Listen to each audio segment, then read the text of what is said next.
الحمدللہ رب العالمین والصلاة والسلام علی سید الانبیاء والمرسلین وعلی آلہ واصحابہ وازواجہ اجمعین۔ الحمدللہ آج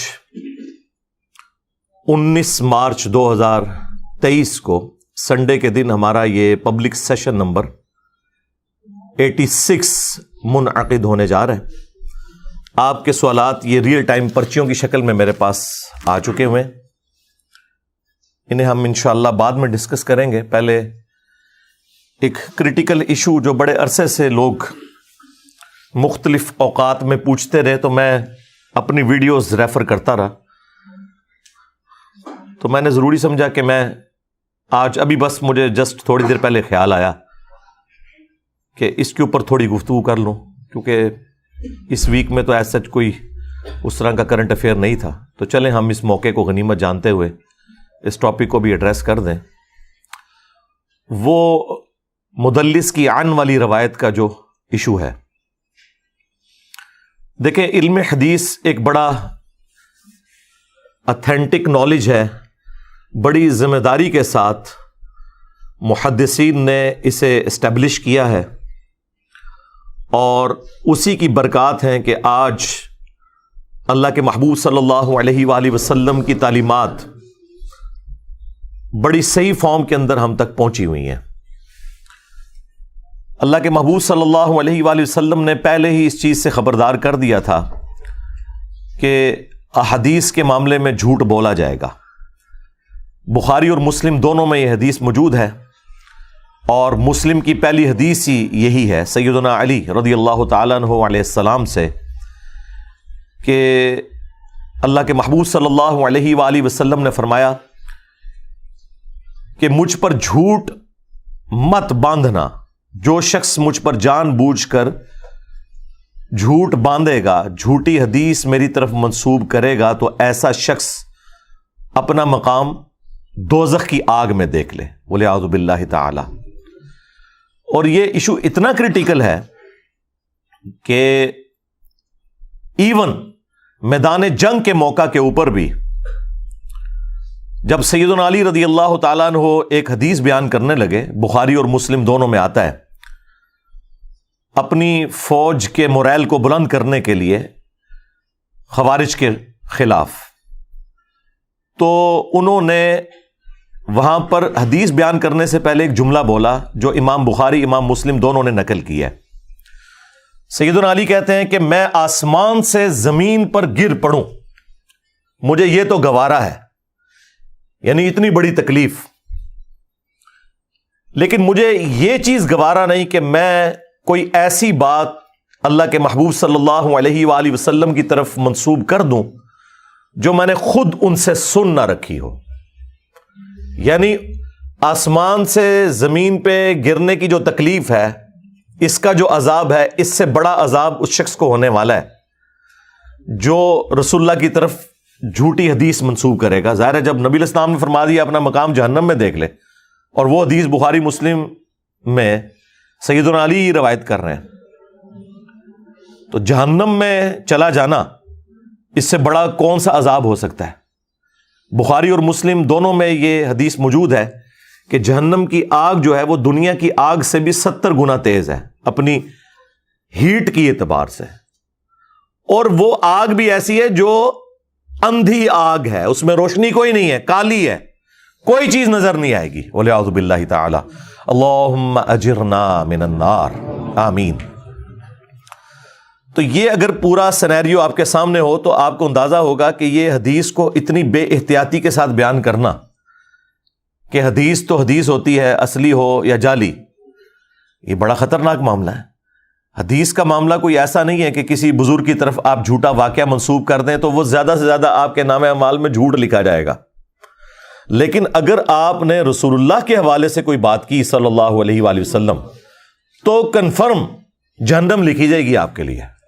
اسی لیے محدثین بڑی احتیاط کیا کرتے تھے، اور اس حوالے سے میں سمجھتا ہوں سب سے بڑا کام جس شخصیت نے کیا ہے وہ امام مسلم ہے، ابو الحسین مسلم بن حجاج القشیری المتوفى 261 ہجری۔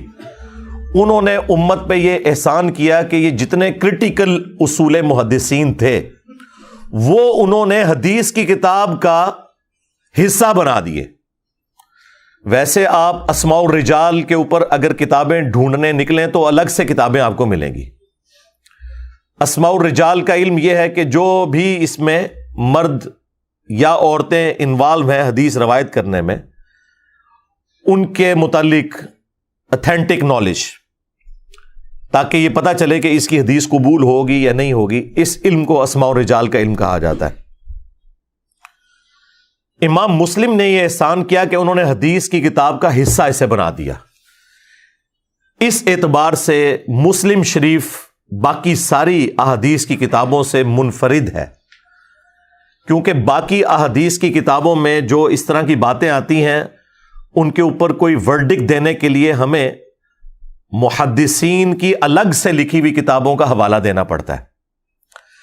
لیکن مسلم شریف کے اندر امام مسلم نے اپنے مقدمے کے اندر وہ سارے کرٹیکل اصول لکھ دیے جس کی وجہ سے آپ کو یہ پتہ چل جائے کہ صحیح حدیث کیوں ضروری ہے. اور انہوں نے مسلم شریف کے پہلے چیپٹر کو نام دیا المقدمہ. 92 روایات اس دلیل کے اوپر لے کے آئے کہ صحیح حدیث کیوں ضروری ہے. اور 93 نمبر حدیث کتاب الایمان وہاں سے سٹارٹ ہوا. وہ مسلم شریف کی پہلی باقاعدہ حدیث ہے جو ادر دین مقدمے کے ہے. ویسے تو مقدمے میں بھی احادیث ہیں، صحابہ کے اقوال ہیں، تابعین کے اقوال ہیں، تبع تابعین کے اقوال ہیں، لیکن 93 نمبر حدیث جو ہے وہ مسلم شریف میں کتاب الایمان کی پہلی حدیث ہے، جو حدیث جبرائیل ہے، جو جبرائیل علیہ السلام انسانی شکل میں آ کے نبی علیہ السلام سے سوالات پوچھتے ہیں. پہلی جو 92 روایتیں ہیں نا وہ امام مسلم نے مسلم شریف کا حصہ بنا دی. آج ہم ڈنکے کی چوٹ کے اوپر لوگوں کو بتا سکتے ہیں کہ دیکھو یہ انجینئر کی ذاتی بات نہیں ہے، یہ شیخ البانی کا ذاتی قول نہیں ہے، یہ شیخ زبیر علی زئی صاحب اپنی طرف سے بات نہیں کر رہے، یہ شیخ شعیب ارناؤت نے اپنی طرف سے بات نہیں کی، یہ اصول محدثین ہے اور وہ مسلم شریف کا حصہ ہے. الگ سے آپ کو کوئی کتاب نہیں لینی پڑتی. اسی لیے آلموسٹ آج سے 4 سال پہلے میں نے صحیح مسلم کا مقدمہ پورے کا پورا ایک ویڈیو کے اندر کور کیا ہے. میں اپنے تمام سٹوڈنٹس سے ریکویسٹ کروں گا وہ 1 گھنٹے کی ویڈیو آپ ضرور دیکھیں. صحیح مسلم کا مقدمہ، اس کو میں نے سمجھایا ہے. ویسے تو سمجھائے بغیر بھی کوئی عام آدمی بھی اسے پڑھے نا اسے پتہ چل جائے گا، لیکن میں نے مثالیں دے کے اسے عام فہم کر کے ایک عام بندے تک جو اردو پڑھنا نہیں بھی جانتا اس تک وہ بات پہنچائی ہے کہ صحیح حدیث کیوں ضروری ہے. اور یہ بات امام مسلم نے لکھی ہے. امام مسلم رحمہ اللہ کوئی انجینئر صاحب کی ویڈیو سے متاثر تو نہیں تھے، میں تو خود متاثرین امام مسلم ہوں. میں یہ سمجھتا ہوں کہ آج یہ ہمارا پلیٹ فارم اللہ کے فضل سے علم حدیث کے حوالے سے جو خدمت کر رہا ہے، آج اگر امام مسلم رحمہ اللہ تعالی زندہ ہوتے تو یقیناً گریڈنگ میں پہلا نمبر ہمارے اس پلیٹ فارم کو دیتے کہ ہم نے امام مسلم کے اس منہج کو جو محدثین کا منہج انہوں نے ایک جگہ جمع کیا تھا وہ عام بندے تک پہنچا دیا ہے اللہ کے فضل سے. آپ وہ مقدمہ دیکھیں. علم حدیث کے حوالے سے میری 3 ویڈیوز بہت کریٹیکل ہیں. نمبر 1 صحیح مسلم کا مقدمہ، اور یہ ساری HD ریکارڈنگز کے اندر موجود ہیں، ایک ریفرنس لگا ہوا ہے. نمبر 2 انٹروڈکشن آف حدیث. حدیث کہتے کسے ہیں؟ بسا اوقات صحابہ کرام تابعین کے اقوال کو بھی محدثین حدیث کہہ کے ہی نقل کرتے ہیں، کیونکہ بات تو ہوتی ہے نا، وہ جو نبی علیہ السلام تک پہنچ جائے وہ حدیث مرفوع ہے، جو کسی صحابی تک پہنچے وہ حدیث موقوف ہے، پھر اسی طریقے سے نیچے. یہ پورے کا پورا جو علم حدیث کے حوالے سے نالج ہے وہ ایک جگہ جمع ہے، انٹروڈکشن آف حدیث. آپ یہ لکھیں، انشاءاللہ آپ کو ایک ایک بات سمجھ آ جائے گی. اور تیسرا لیکچر ہے انٹروڈکشن آف مشکات المصابیح. میں نے بخاری مسلم کے تعارف کے اوپر الگ سے لیکچر ریکارڈ نہیں کروائے، لیکن مشکات المصابیح کے تعارف کے اوپر میں نے پوری ویڈیو ریکارڈ کروائی کہ اہل سنت کی مین سٹریم کی آلموسٹ 13 کتابیں انکلوڈنگ کتب ستہ جن میں صحیحین بخاری اور مسلم اور 4 سنن اربع کی کتابیں، ان سب کا نالج ایک جگہ میں نے جمع کر دیا ہے، مشکات المصابیح کے تعارف کو بتاتے ہوئے کہ یہ امام نے کتنی بڑی خدمت کی ہے، 2 اماموں نے مل کے، امام بغوی نے اور امام ولی الدین تبریزی نے، اور اس کے حوالے سے اس کے فٹ نوٹ کے اوپر جو حکم لگے ہوئے ہیں وہ بھی میں نے تفصیل کے ساتھ سمجھایا ہے۔ یہ 3 ویڈیو ضرور دیکھیں، صحیح مسلم کا مقدمہ، انٹروڈکشن آف حدیث اور انٹروڈکشن آف مشکات المصابیح۔ تو آپ کو علم حدیث کے حوالے سے جتنا نالج چاہیے وہ ایک جگہ آپ کو جمع ہوا مل جائے گا انشاءاللہ تعالی۔ مسلم کے مقدمے میں امام مسلم نے صرف احادیث کے اوپر اکتفا نہیں کیا،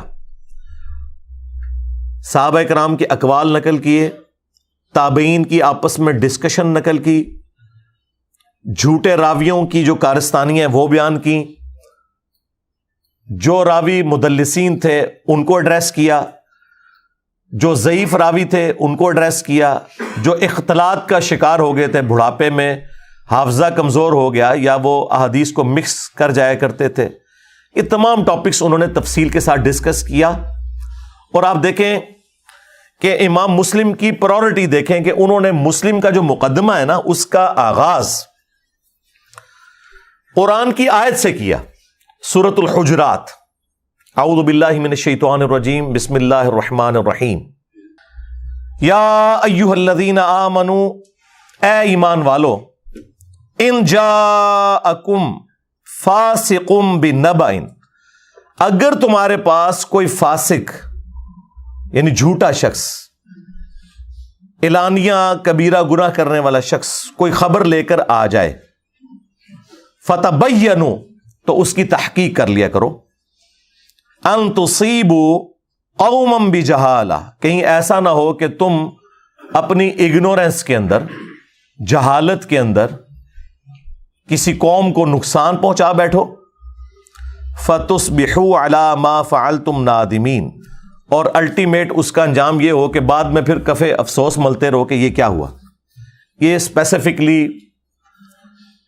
ولید ابن عقبہ کے بارے میں نازل ہوئی تھی یہ آیت کہ اس نے ایک غلط خبر دے دی تھی کسی قبیلے سے متعلق کہ وہ اطاعت اختیار کرنے کے اعتبار سے وائلنس کر رہے ہیں، اور انہوں نے بغاوت کر دی ہے۔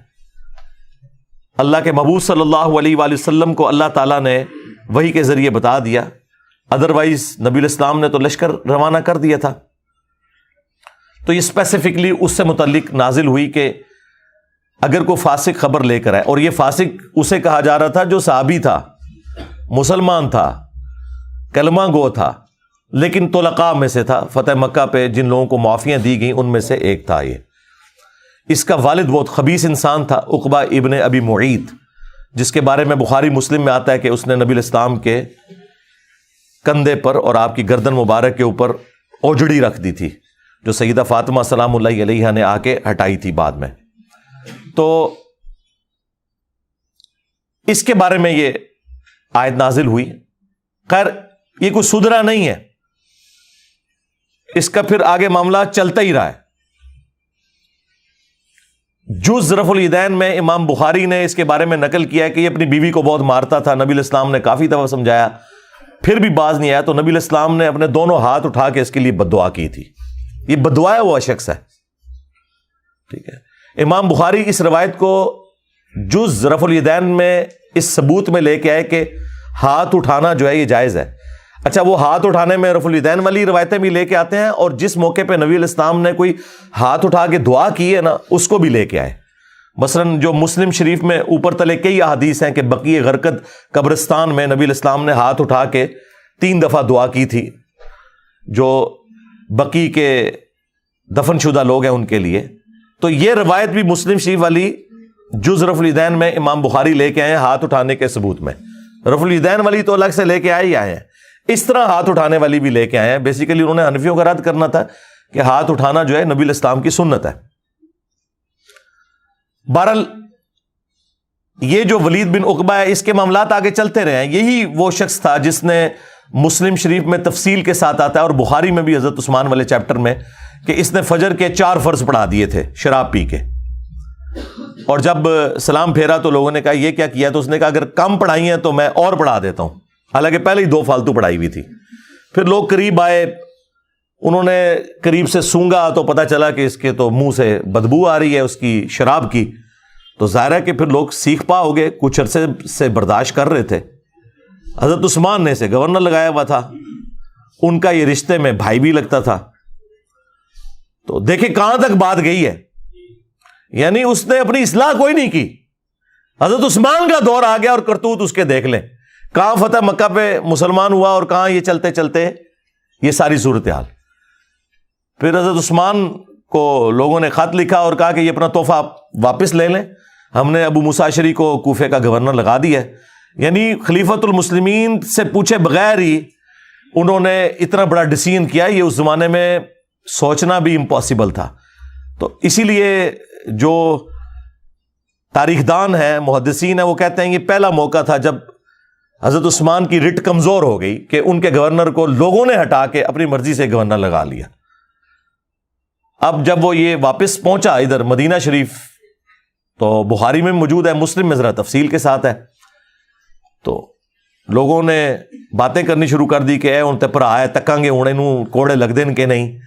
لیکن وہ تو حضرت عثمان تھے نا, وہ کیسے دین کے معاملے میں کوئی کمپرومائز کر سکتے تھے. تو حضرت عثمان نے کہا میں کوئی لحاظ نہیں کروں گا.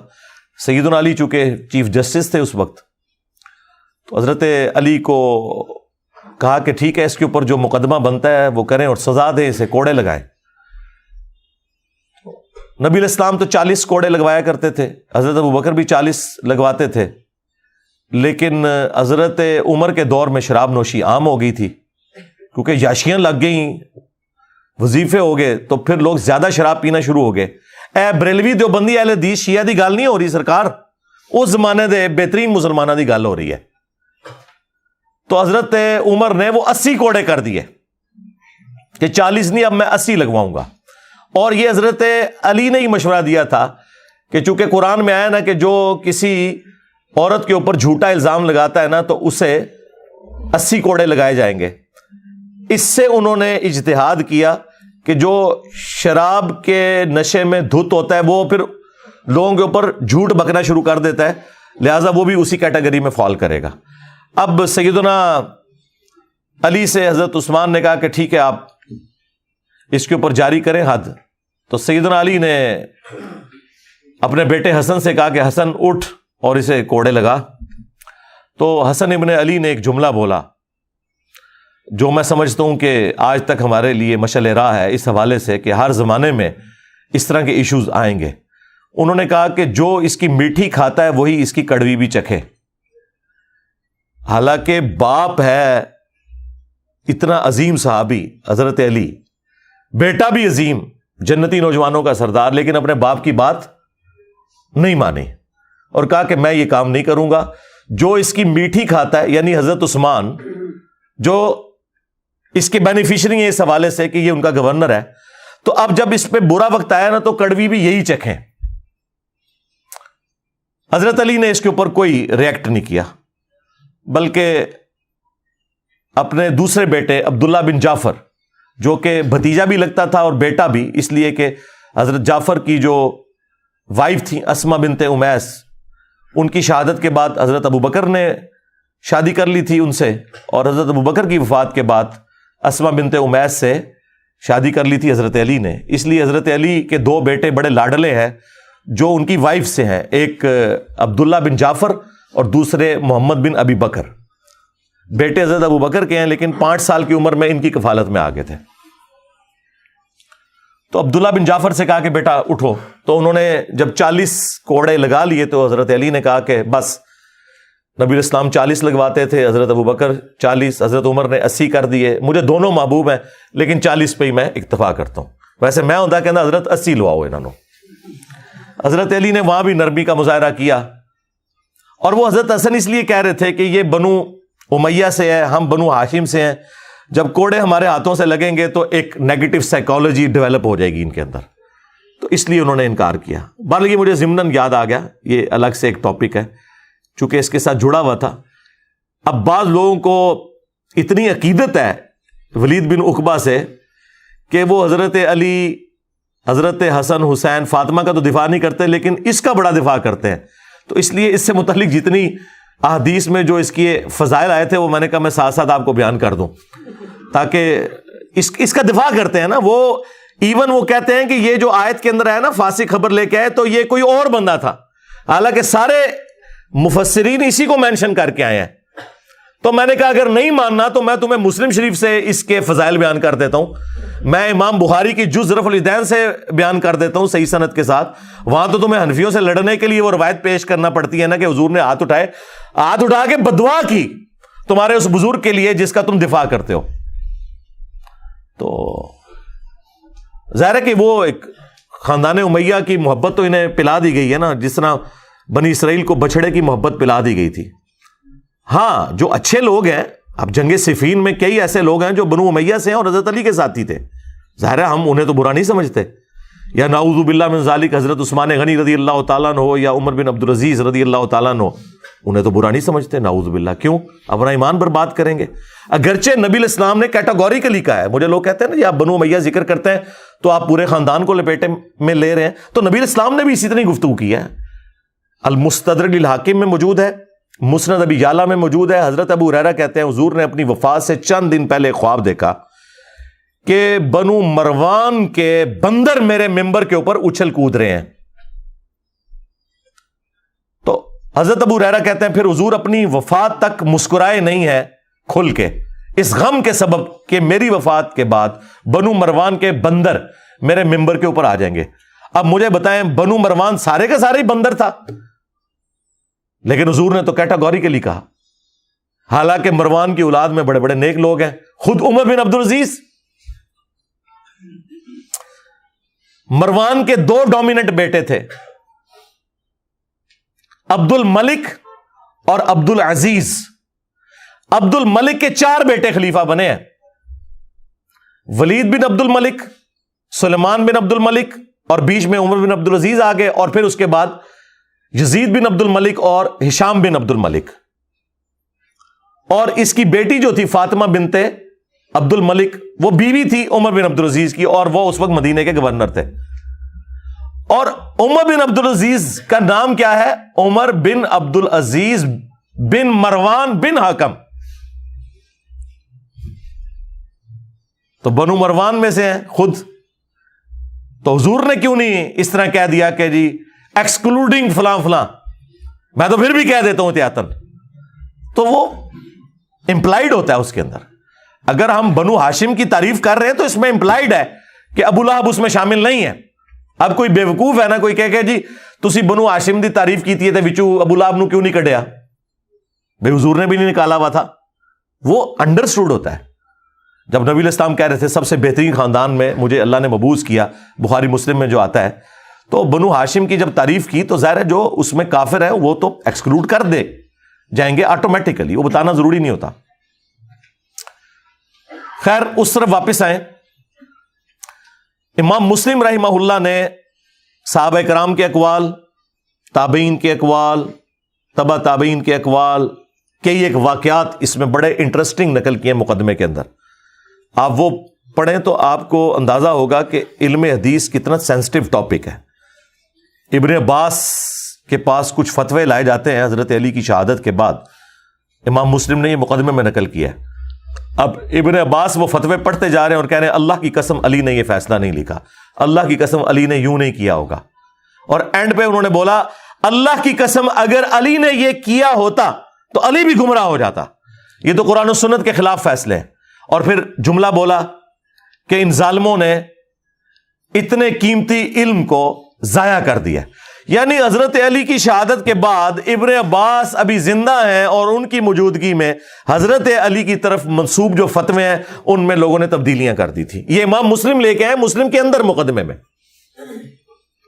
اور یہ بیٹھ کے رو رہے ہیں کہ عبد القادر جیلانی نے فرمایا, ہاں شیخ احمد سرندی فرماتے ہیں, امام غزالی لکھتے ہیں. اور چھاڑ دو اللہ دے بندے, کتنے مولا علی, مولا علی کی طرف منسوب باتیں بھی ان میں ملاوٹ ہو گئی تو یہ باقی تو شے ہی کوئی نہیں، کیونکہ آپ خود ہی کہتے ہیں کہ ادنا صحابی ہو، اس کے قدموں کی خاک جو اس کے گھوڑوں کے نتنوں میں بیٹھے اس کو کوئی غوث قطب ابدال نہیں پہنچ سکتا، تو یہ تو حضرت علی کی بات ہو رہی ہے. تو تمہارے بابوں کی تعلیمات اس قابل ہیں کہ انہیں اللہ تعالیٰ کو اسپیشل پروٹیکشن دے گا؟ اسپیشل پروٹیکشن قرآن و سنت کی ہے، اور اس میں بھی قرآن انا نحن نزلنا الذکر وانا لہ لحافظون، سنت جو محفوظ ہے اس میں ملاوٹ بھی ہوئی ہے، لیکن محدثین نے اصول محدثین کے تحت ان چیزوں کو الگ سے کمپائل کر دیا تاکہ عام لوگوں کو پتہ چل جائے. اور امام مسلم نے جو سخت الفاظ استعمال کیے ہیں، انہوں نے کہا ہمارے زمانے میں جو لوگ ہزاروں کی تعداد میں احادیث اپنی کتابوں میں لکھ رہے ہیں تاکہ لوگ بڑی تعریف کریں کہ اس نے اتنی حدیثیں جمع کر لی، اور کوئی پرواہ نہیں کر رہے کہ صحیح ہے یا ضعیف، اور نہ پڑھنے والوں کو یہ بتا رہے ہیں کہ یہ روایتیں ضعیف ہیں، یہ علماء اس قابل ہیں کہ انہیں جاہل کہا جائے بجائے علماء کہنے کے. اندازہ کریں کہ بخاری مسلم کے زمانے میں امام مسلم جن علماء کو جاہل کہہ رہے ہیں، کیا وہ بریلوی، دیوبندی، اہل حدیث، شیعہ تھے؟ وہ کن کو کہہ رہے ہیں جو ان کے زمانے میں احادیث زیادہ ہزاروں کی تعداد میں جمع کر رہے تھے؟ اب میں نام نہیں لیتا ورنہ وہ کہیں گے یہ محدثین کی توہین کر رہا ہے. تو آپ امام مسلم کے زمانے میں دیکھ لیں کہ انہوں نے ہزاروں کی تعداد میں حدیثیں جمع کی ہیں. تو امام مسلم تو کہہ رہے ہیں انہیں تو جاہل کہنا چاہیے بجائے عالم کہنے کے، انہیں پتہ نہیں کتنا خطرناک کھیل کھیل رہے ہیں. امام مسلم کو سمجھ آ گئی تھی، پھر انہوں نے مسلم شریف میں یہاں تک لکھا کہ کیا صحیح حدیثیں ختم ہو گئی ہیں کہ ہم ضعیف روایتوں کو اس طرح جمع کریں. پھر انہوں نے اس مقدمے میں یہاں تک لکھا کہ میں مسلم شریف اس لیے لکھ رہا ہوں کہ ایک عام آدمی جسے صحیح اور ضعیف کا فرق نہیں پتا، وہ یہ کتاب پڑھ کے نبی الاسلام کی مبارک سنت تک پہنچ جائے. یعنی یہ عوام الناس کے لیے امام مسلم نے حدیثیں لکھی ہیں، یہ علماء کے لیے نہیں، عوام الناس کے لیے، اس لیے کہ علماء انہیں دھوکہ نہ دے سکیں. اور جتنی بنو امیہ کی مٹی پلید کی ہے نا امام مسلم نے، اور کسی امام نے نہیں کی ہے. اور جب ہم یہ باتیں کرتے ہیں وہ کہتے ہیں یہ تو انہوں نے اپنے شاگردوں کو بس نوٹس لکھوائے تھے، اور یہ باتیں آپ اہل حدیث بھی کرنا شروع ہو گئے. تو میں انہیں کہتا ہوں کہ یہ تو امام مسلم سے ہم پوچھیں گے نا کہ حدیثیں عام لوگوں کے لیے لکھی ہیں یا، لہٰذا وہ ان کا مقدمہ دھڑام سے نیچے گر گیا جو یہ کہتے ہیں کہ کچھ حدیثیں خاص لوگوں کے سامنے بیان کرنی چاہیے، کچھ پبلک میں عام نہیں کرنی چاہیے. امام مسلم نے تو پوری مسلم شریف پبلک واسطے لکھی ہے. ان کٹ دے ہوتے جو حدیث 4776 مسلم دی کہ تمہارے چچا کا لڑکا معاویہ کہتا ہے کہ ہم لوگوں کو ناحق قتل کریں اور ایک دوسرے کا مال حرام طریقے سے ہڑپ کریں، اور سورہ نساء آیت نمبر 29 میں ہے کہ ایک دوسرے کا مال ناحق طریقے سے ہڑپ نہ کرو اور اپنوں کو قتل نہ کرو. اور وہ تابعی کہتا ہے عمر بن عاص کے بیٹے سے، عبداللہ بن عمر بن عاص، کہ اب بتائیں ہم اللہ کی بات مانیں یا آپ کے چچا زاد کی بات مانیں، کیونکہ آپ ہمیں اطاعت امیر کی حدیثیں سنا رہے ہیں. تو وہ خاموش ہو کے کعبے کے سائے میں بیٹھے ہوتے ہیں، پھر سر اٹھا کے کہتے ہیں کہ معاویہ کی اطاعت کرو ان کاموں میں جس میں وہ اللہ اور اس کے رسول کے مطابق تمہیں چلاتا ہے، اور جن کاموں میں وہ اللہ کی نافرمانی کرے تم اس کی نافرمانی کرو، اور آندھا سے انجینئر کی ویڈیوز دیکھنا چھوڑ دو. ظاہر ہے وہ عبد الرحمن بن عبد رب کعبہ نے کوئی اس زمانے کے کسی انجینئر کی ویڈیو دیکھی ہوگی نا، تو متاثرین انجینئر ہے نا. اور آندھا سے مشاجرات صحابہ کو ڈسکس مت کرو، یہ بھی نہیں کہا، بلکہ اس کو علمی جواب دیا کہ تو ٹھیک کہہ رہا ہے. ورنہ تو کہتے تو تابعی ہو کہ ایک صحابی کے بارے میں کہہ رہا ہے جو حکمران بھی ہے، حکمران کی تو اطاعت ہے، وَأُولِي الْأَمْرِ مِنْكُمْ. لیکن انہیں پتا تھا کہ یہ اگر میں نے آیت سورہ نساء سے کوٹ کی تو تابعی کو پڑھ دے گا فَإِن تَنَازَعْتُمْ فِي شَيْءٍ فَرُدُّوهُ إِلَى اللَّهِ وَالرَّسُولِ. ایڈا رسک نہیں سی کوئی لے سکتا، ہوں نہیں کوئی لے سکتا تو اس زمانے کون لوے گا؟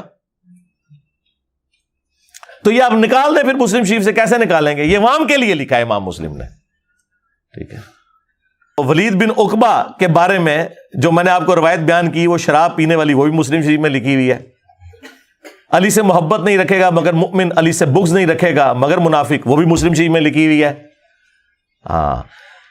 تقتلہ الفئۃ الباغیہ یدعوہم الی اللہ ویدعونہ الی النار، یہ بھی مسلم شریف کے اندر حدیث موجود ہے. بلکہ یہ جو اس کا جو سخت والا جملہ ہے وہ تو بخاری شریف میں ہے، اس سے بھی اوپر کی کتاب میں 2812. تو آپ ہمارا کربلا والا ریسرچ پیپر پڑھیں تو آپ کو اندازہ ہوگا کہ جتنی اس قسم کی روایتیں ہیں نا وہ میجارٹی مسلم شریف میں ہے.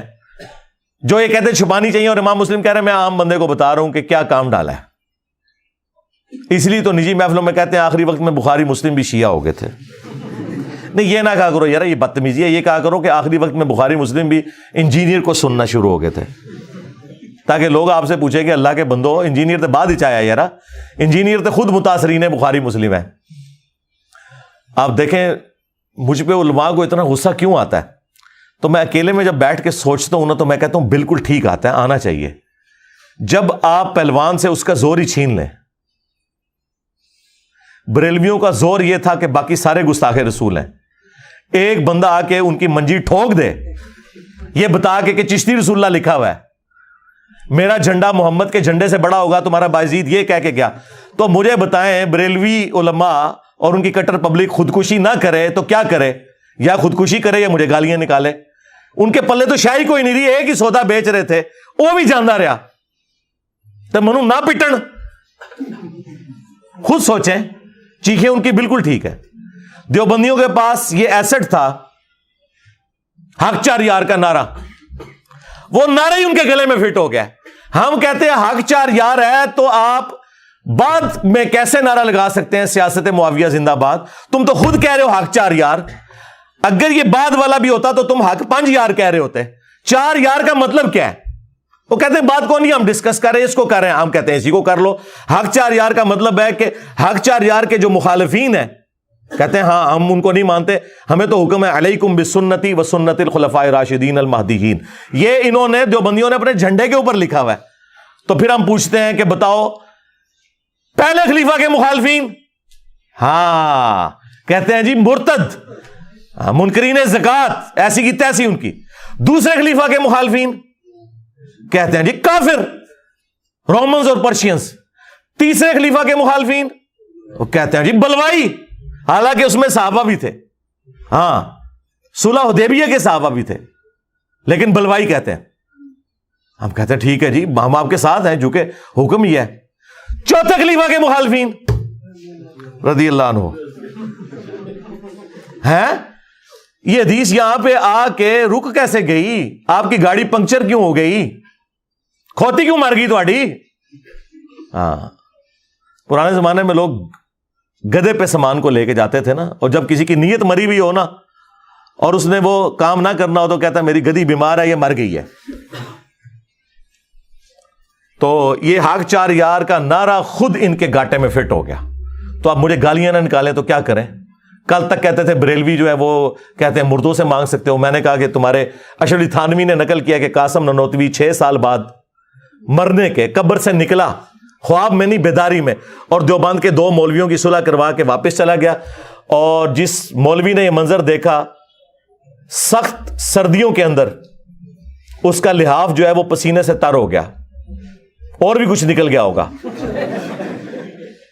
اور وہ کہتا ہے ابھی ابھی مولانا قاسم آئے تھے، ہائے ہائے ہائے ہائے صدقے جاواں. اب اس کے بعد دیوبندی مجھے گالیاں نہ نکالیں تو اور کیا کریں؟ جس بات پہ انہوں نے بریلویوں سے اپنی آئیڈینٹی علیحدہ کی تھی وہی میں نے ان کے گاٹے میں فٹ کر دی. اہل حدیث کا ترا امتیاز تھا کہ جی ہمارا ہر مسئلہ بخاری مسلم میں لکھا ہوا ہے. دیکھ لیں نماز کا طریقہ بخاری مسلم میں. انہیں کیا پتا تھا کہ 2812 نکل آئے گی. تقتلہ الفئۃ الباغیہ یدعوہم الی اللہ ویدعونہ الی النار. افسوس اے عمار تجھے ایک باغی جماعت قتل کرے گی، تو انہیں اللہ اور جنت کی طرف بلائے گا، وہ جماعت جہنم کی طرف بلائے گی. تو ان کو نہیں پتا تھا کہ ان کے ساتھ یہ کچھ ہونے والا ہے. تو اس کے بعد وہ کیوں نہ چیخیں اور یہ کیوں نہ کہیں کہ انجینئر سے تو بریلوی بہتر ہے. ہاں، اور بریلوی کیوں نہ کہیں کہ انجینئر سے تو وہابی اہل حدیث بہتر ہے. کیوں نہ کہیں؟ وہ اس کے سوا چارہ نہیں. ان کے بڑے بھی یہی کچھ کرتے تھے. ان کے بڑے وہ تھے جو ہمارے بڑوں کے مخالفین تھے. یعنی وہ سورہ نساء میں آیا کہ یہودی کہتے ہیں کہ مسلمانوں سے تو مشرکین عرب بہتر ہیں. اتنی دشمنی پہ اتر ہے کہ مسلمان حضرت موسیٰ کو پیغمبر مان رہے ہیں. مسلمان حضرت موسیٰ علیہ السلام کا احترام کر رہے ہیں جس طرح اپنے پیغمبر کا کر رہے ہیں, اور مشرکین عرب تو جانتے بھی نہیں حضرت موسیٰ علیہ السلام کو, وہ تو کسی آسمانی مذہب سے متاثر نہیں تھے, لیکن دشمنی اس لیول کی کہ انہوں نے کہا نہیں یہ ان سے بدتر ہے مسلمان جو ہیں وہ مشرکین عرب سے. استغفر اللہ. اس لیے میں کہتا ہوں اگر آپ ریشو پروپورشن بنائیں نا تو ہر فرقہ جس چیز کو بڑی گمراہی سمجھتا ہے نا وہ گمراہی ان کے ریفرنس سے میرے ہاں نہیں پائی جاتی ہوگی. تو پھر ہونا چاہیے کہ پہلے آپس میں ایک دوسرے کو سیٹل کریں, اینڈ پہ میرا نمبر رکھیں. یعنی اہل حدیث سے پوچھیں کہ کیا میری گمراہی بریلوی, دیوبندی, شیعہ سے زیادہ ہے ان پرنسپل؟ تو کون کہہ سکتا ہے؟ کبھی نہیں کہہ سکتے. تو پھر پہلے ان کے تو حق میں تم ویڈیوز چڑھا رہے ہو. بریلویوں سے پوچھیں کہ کیا انجینئر صاحب کی گمراہی اہل حدیث سے بھی زیادہ ہے؟ کیسے کہہ سکتے ہیں؟ اہل حدیث تو اعلیٰ حضرت کو کالا حضرت کہتے ہیں. ہاں, اور اہل حدیثوں کا ابا جو ہے احسان اللہ ظہیر وہ کیا کیا جھوٹ منسوب کر گیا ہے البریلویہ کتاب میں اعلیٰ حضرت کے بارے میں, اور میں نے دفاع کیا. تو کس نہ کہہ دیں گے کہ انجینئر جو ہے وہ اپنی گمراہی میں وہابیوں سے بھی بڑھ گیا. ایک طرف جو ہے وہ شخص ہے جو اعلیٰ حضرت کا دفاع کر رہا ہے اس مسئلے میں, تو کیسے کہہ سکتے ہیں؟ دیوبندی کس طرح کہہ سکتے ہیں کہ انجینئر جو ہے وہ اپنی گمراہی میں بریلویوں سے بھی آگے بڑھ گیا اور اہل حدیث سے بھی بڑھ گیا؟ کبھی نہیں کہہ سکتے. 3 طلاق کے مسئلے میں مجھے کوٹ کر رہے ہوتے ہیں کہ انجینئر صاحب بھی کہتے ہیں ایک مجلس 3 طلاقات 3 ہے, جو ان کے لیے بہت سینسٹیو ٹاپک ہے. تو مجھے کہہ سکتے ہیں کہ میں اہل حدیث سے گیا گزروں؟ نیور. حیات النبی کے عقیدے کے اوپر اور کئی مسائل کے اندر کبھی نہیں کہہ سکتے. کوئی شیعہ کہہ سکتا ہے کہ میں جو ہوں وہ یعنی نعوذ باللہ بقول ان کے ناسبیت میں جو ہے وہ اہل حدیث اور دیوبند اور بریلویوں سے آگے بڑھا ہوں؟ نعوذ باللہ. کس طرح کہہ سکتے ہیں؟ 2 فرقے ایسے ہیں کہ جن کی سب کانٹیننٹ میں ایک رتی برابر بھی عزت نہیں تھی. ایک وہابی فرقہ اہل حدیث, دوسرا شیعہ کا. ہمارے اس پلیٹ فارم کی برکت سے عام لوگوں نے انہیں ایکسیپٹنس دی ہے کہ یار یہ بھی کوئی فرقہ ہے. آج رفع الیدین ہوتا ہے نا تو لوگ تو پہلے گالی گلوچ کرتے تھے, اب ان کو ایکسیپٹنس آ گئی ہے کہ نہیں یار. اور پڑھے لکھے طبقے میں بھی جو نفرت کرتا تھا بغیر تحقیق کے بھی اہل حدیث سے نفرت کرتا تھا, کیونکہ وہ میری ویڈیوز دیکھتا ہے اور انہیں پتا ہے کہ یار یہ کام نہیں کرنا ہم نے. اور شیعہ کو تو انہوں نے ویسے ہی کافر ڈکلیئر کیا ہوا تھا. شیعہ کو تو انہوں نے بالکل پرسیکیوشن کر کے سمجھ لیں زمین میں دفنا دیا تھا.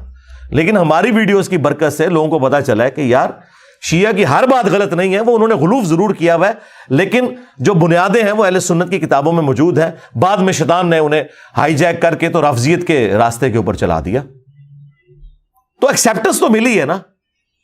اب یہ نہیں ہو سکتا کہ 100% جو ہے وہ ہمارے اسٹوڈنٹ جو ہیں وہ بریلوی, دیوبندی, اہل حدیث اور شیعہ کو جو ہے وہ انڈورس کرنا شروع کر دیں کہ تمہارے سارے نظریات درست ہیں. یہ تو وہی یہود و نصارہ والا کام ہے جو قرآن میں اللہ تعالیٰ نے فرمایا کہ یہ کبھی بھی تم سے خوش نہیں ہوں گے یہود و نصارہ جب تک کہ مکمل طور پہ تم ان کی ملت پہ نہ آ جاؤ. تو ہم مکمل طور پہ تو ان کی ملت پہ نہیں آ سکتے, ہم تو ملت ابراہیمی کے اوپر ہیں. ہم تو اپنا روحانی باپ اسے سمجھتے ہیں جس کی قبر مدینے میں ہے. النبی اولی بالمؤمنین من انفسہم وازواجہ امہاتہم. نبی مومنین کی جانوں سے بڑھ کر ان پر حق رکھتے ہیں, اور نبی کی بیویاں امت کی مائیں ہیں صلی اللہ علیہ وآلہ وسلم. تو مکمل طور پہ تو نہیں آ سکتے. تو امام مسلم نے کمال کا کام کیا, اسی میں انہوں نے اینڈ پہ جا کے جو 92 نمبر روایت کے اندر کافی سارے قوانین جو ہے نا انہوں نے ایک جگہ جمع کیے ہیں. ان میں سے ایک یہ ہے کہ وہ لکھتے ہیں کہ حدیث جو ہوتی ہے نا یا تو اس کے ذریعے حلال اور حرام کا فیصلہ کرنا ہوتا ہے, یا اس سے کوئی دینی مسئلہ اخذ کرنا ہوتا ہے, یا ترغیب اور ترہیب دلانی ہوتی ہے, یعنی نیک عمل کی فضیلت بیان کرنا اور برے عمل کی وعید بیان کرنا. یہ 3 انہوں نے کیٹیگریز لکھی ہیں کہ حدیث سے یہ 3 کام لیے جاتے ہیں. نمبر 1 حلال و حرام کا فیصلہ کرنا. کتنا بڑا فیصلہ ہے, دین کی بنیاد ہے. نمبر 2 دین کے احکامات کو اخذ کرنا. اور نمبر 3 فضائل بیان کرنا یا وعیدیں بیان کرنا. اسے کہا جاتا ہے ترغیب اور ترہیب. البانی کی کتاب بھی ہے الترغیب والترہیب, اس پہ انہوں نے حکم لگائے ہوئے ہیں, کتاب تو پہلے کی ہے. تو اس پہ پھر وہ کمنٹس کرتے ہیں کہ یہ بڑا سینسٹیو ٹاپک ہے، اس لیے ضعیف روایتیں نہیں لی جائیں گی، صحیح حدیثیں لی جائیں گی، اور اسی میں پھر وہ اینڈ پہ جا کے اس کو بھی کنکلوڈ کرتے ہیں کہ مدلس کی عن والی روایت سماع کی تصریح کے بغیر ضعیف تصور کی جائے گی، جب تک وہ یہ بتا نہ دے کہ میں نے یہ حدیث سنی کس سے۔ مدلس وہ راوی ہوتا ہے جو اپنے استاد کے یا روایت کے عیب کو چھپائے، تدلیس کہتے ہیں چھپانے کو۔ توریہ بھی کیا جاتا ہے، آپ کو پتا ہے عام حالت میں بھی لوگ توریہ کر لیتے ہیں، زو معنی جملہ بولنا جس کے دو معنی ہو، تاکہ جھوٹ کا بھی کوئی الزام نہ لگے اور مقصد اس سے اپنا حاصل کیا جائے۔ یہ مجبوراً تو جائز ہے، لیکن اسے عادت بنانا اور ہر معاملے میں کرنا یہ بہت بڑا عیب ہے۔ حدیث کی فیلڈ میں یہ جو کچھ کیا گیا، اس کی وجہ سے بہت بڑا فتنہ کھڑا ہوا، لیکن چونکہ یہ تدلیس کا کام کرنے والے لوگ بڑے بڑے محدثین تھے، ثقہ تھے، صدوق تھے، سچے لوگ تھے، اس لیے محدثین نے اس عیب کے باوجود ان راویوں کے اوپر جرح نہیں کی، بلکہ ایک اصول بنا دیا کہ جب یہ تدلیس کریں گے تو ہم ان سے سماع کی تصریح پوچھیں گے، اگر بتا دیں گے تو ایکسپٹ کر لیں گے، ادروائز پھر وہ روایت قبول نہیں کریں گے۔